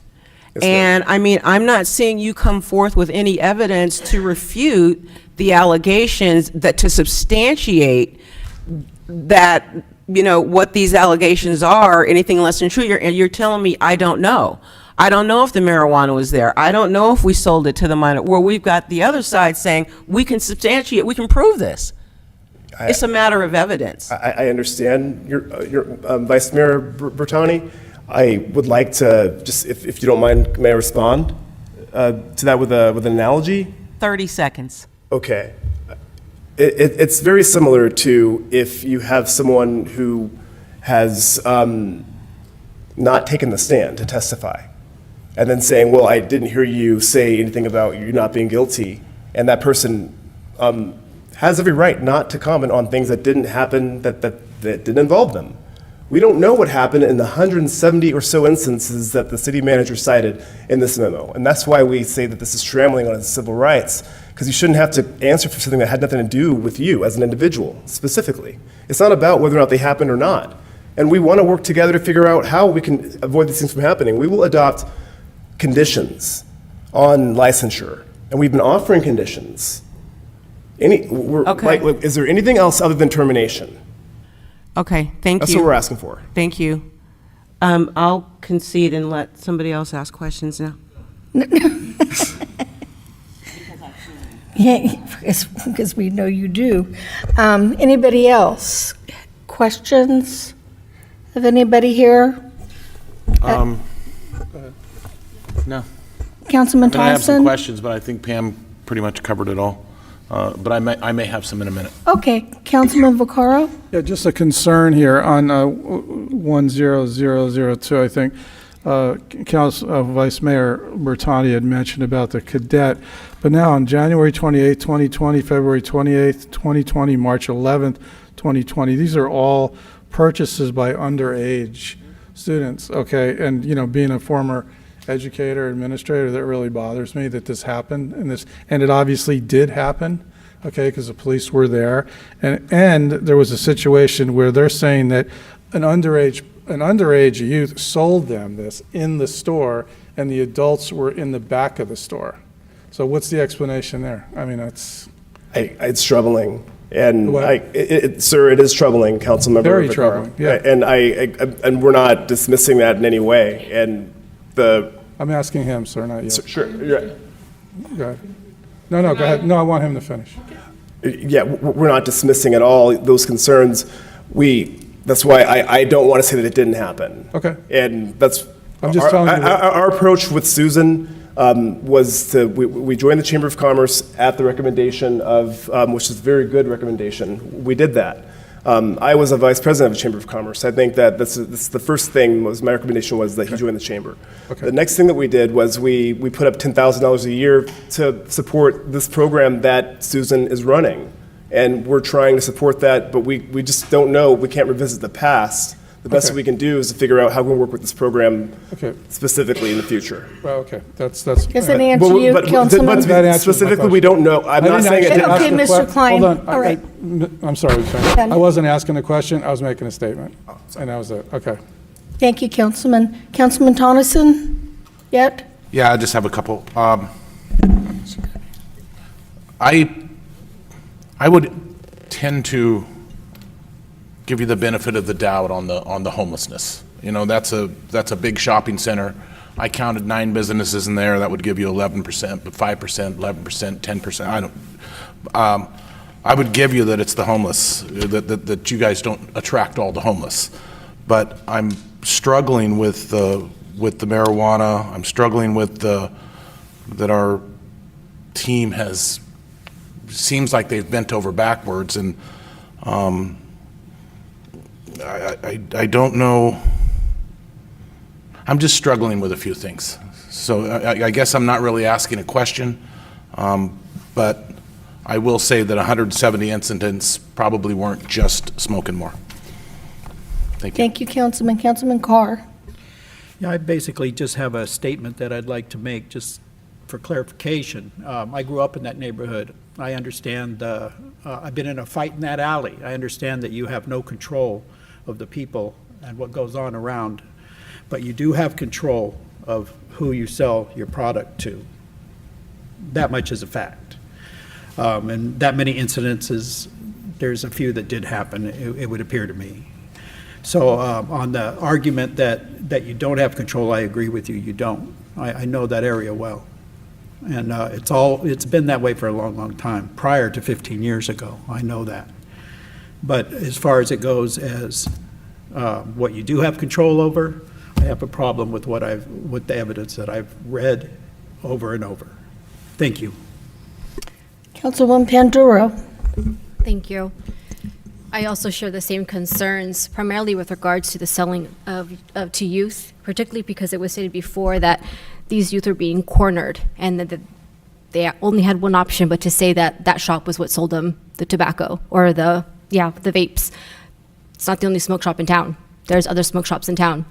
And so it's just unfortunate that, you know, it's common knowledge around youth that that's where they can go to get this stuff, and that parents are finding it and getting involved. And I know, again, that, you know, as a shop owner, we have a lot of shops and businesses in town, you know, and we there is homelessness in a lot of our plazas. We all know this.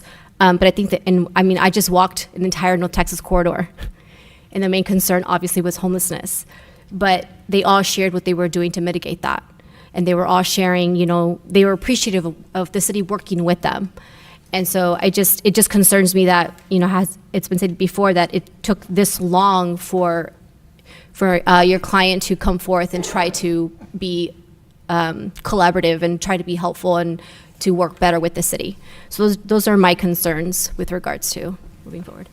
Thank you. Mayor, may I just speak to those concerns briefly, 30 seconds? Yes, 30 seconds or less, please. Thank you for those concerns. I will just say 2 quick points. We've got the memo in July of 2021 from Mr. Pirro that he had sent to the landlord asking for him to evict. As soon as we got that memo, that obviously signaled that we had to work on these issues. So it wasn't just that we were just letting it go. The issues were brought together in a bundle of 170 things to unpack in July. Thank you. Councilwoman Williams, do you have any questions or comments? I don't, like, the questions that were asked were so thorough. I have nothing else of value to add. It was very thorough. Thank you. No, go ahead, Ms. So can I ask Jeremy Prophet a couple of questions, please? Absolutely.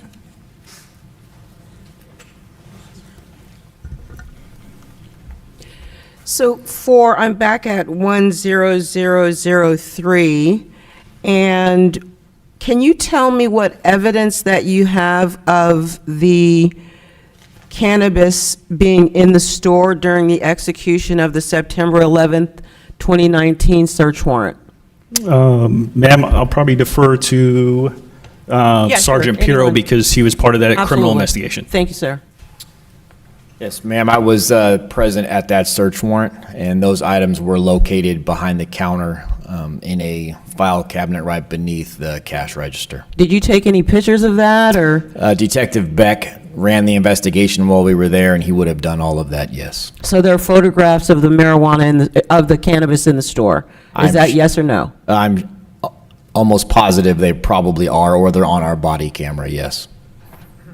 But that I don't have with me. It would be Okay. it would be in our evidence. But it's in the record. But I could tell you, yes, that for sure, 100% positive, those items were in that store during that search warrant, and I was present when that occurred.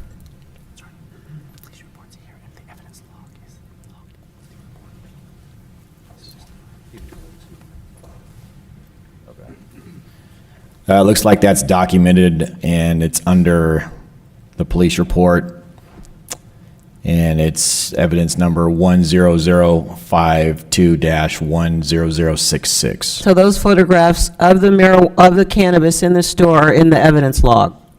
Yes. Okay, thank you. You also, the report also states that Mr. Saeed told Detective Beck the cash is used to pay for cigarettes, talking about the $13,000, correct? That is correct. And do we have any evidence of that? It's probably on Detective Beck's body camera. Okay, footage. because attorney for the licensee says that the money is used for check cashing purposes. And I don't know that that's any substantive difference. It's just another point of conflict in the testimony in the case. You know, one side says it's for or he told you during the investigation it was for cigarettes, and now his attorneys are saying it's for check cashing. Right. So I'm that's just another kind of a point of conflict in the testimony. And then for the tobacco sting, what proof do you have that tobacco was sold to an underage police cadet? What evidence do you have in the record of that? I was there during that as well, and Eyewitness. yes, myself and Detective Strickland back there were both present during that operation. And those cigarettes were booked in evidence at our police department. Okay. Okay. Thank you, Madam Mayor. That's all I have. All right. Thank you. So I'm going to bring this back for action. So I will take a motion on denying or overruling the appeal or approving and sustaining it. So in other words, are we going to, let me see this in English, are we going to revoke the license?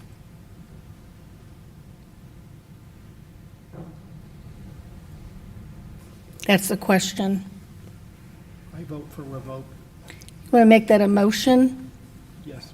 So we're sustaining the recommendation from the police department. Yeah, we're denying or overruling the appeal. That's what we're doing. That would be your motion. Your motion is to overrule the appeal. That's the Which motion. means revoking the license. Correct. Yes. Okay, so that's a second from Councilman Vaccaro. All in favor? Aye. Aye. Aye. Any opposition? Okay, the license has been revoked unanimously. And that's it. That's all we have today. And we will be back in a couple weeks, right? Thank you very much, everybody.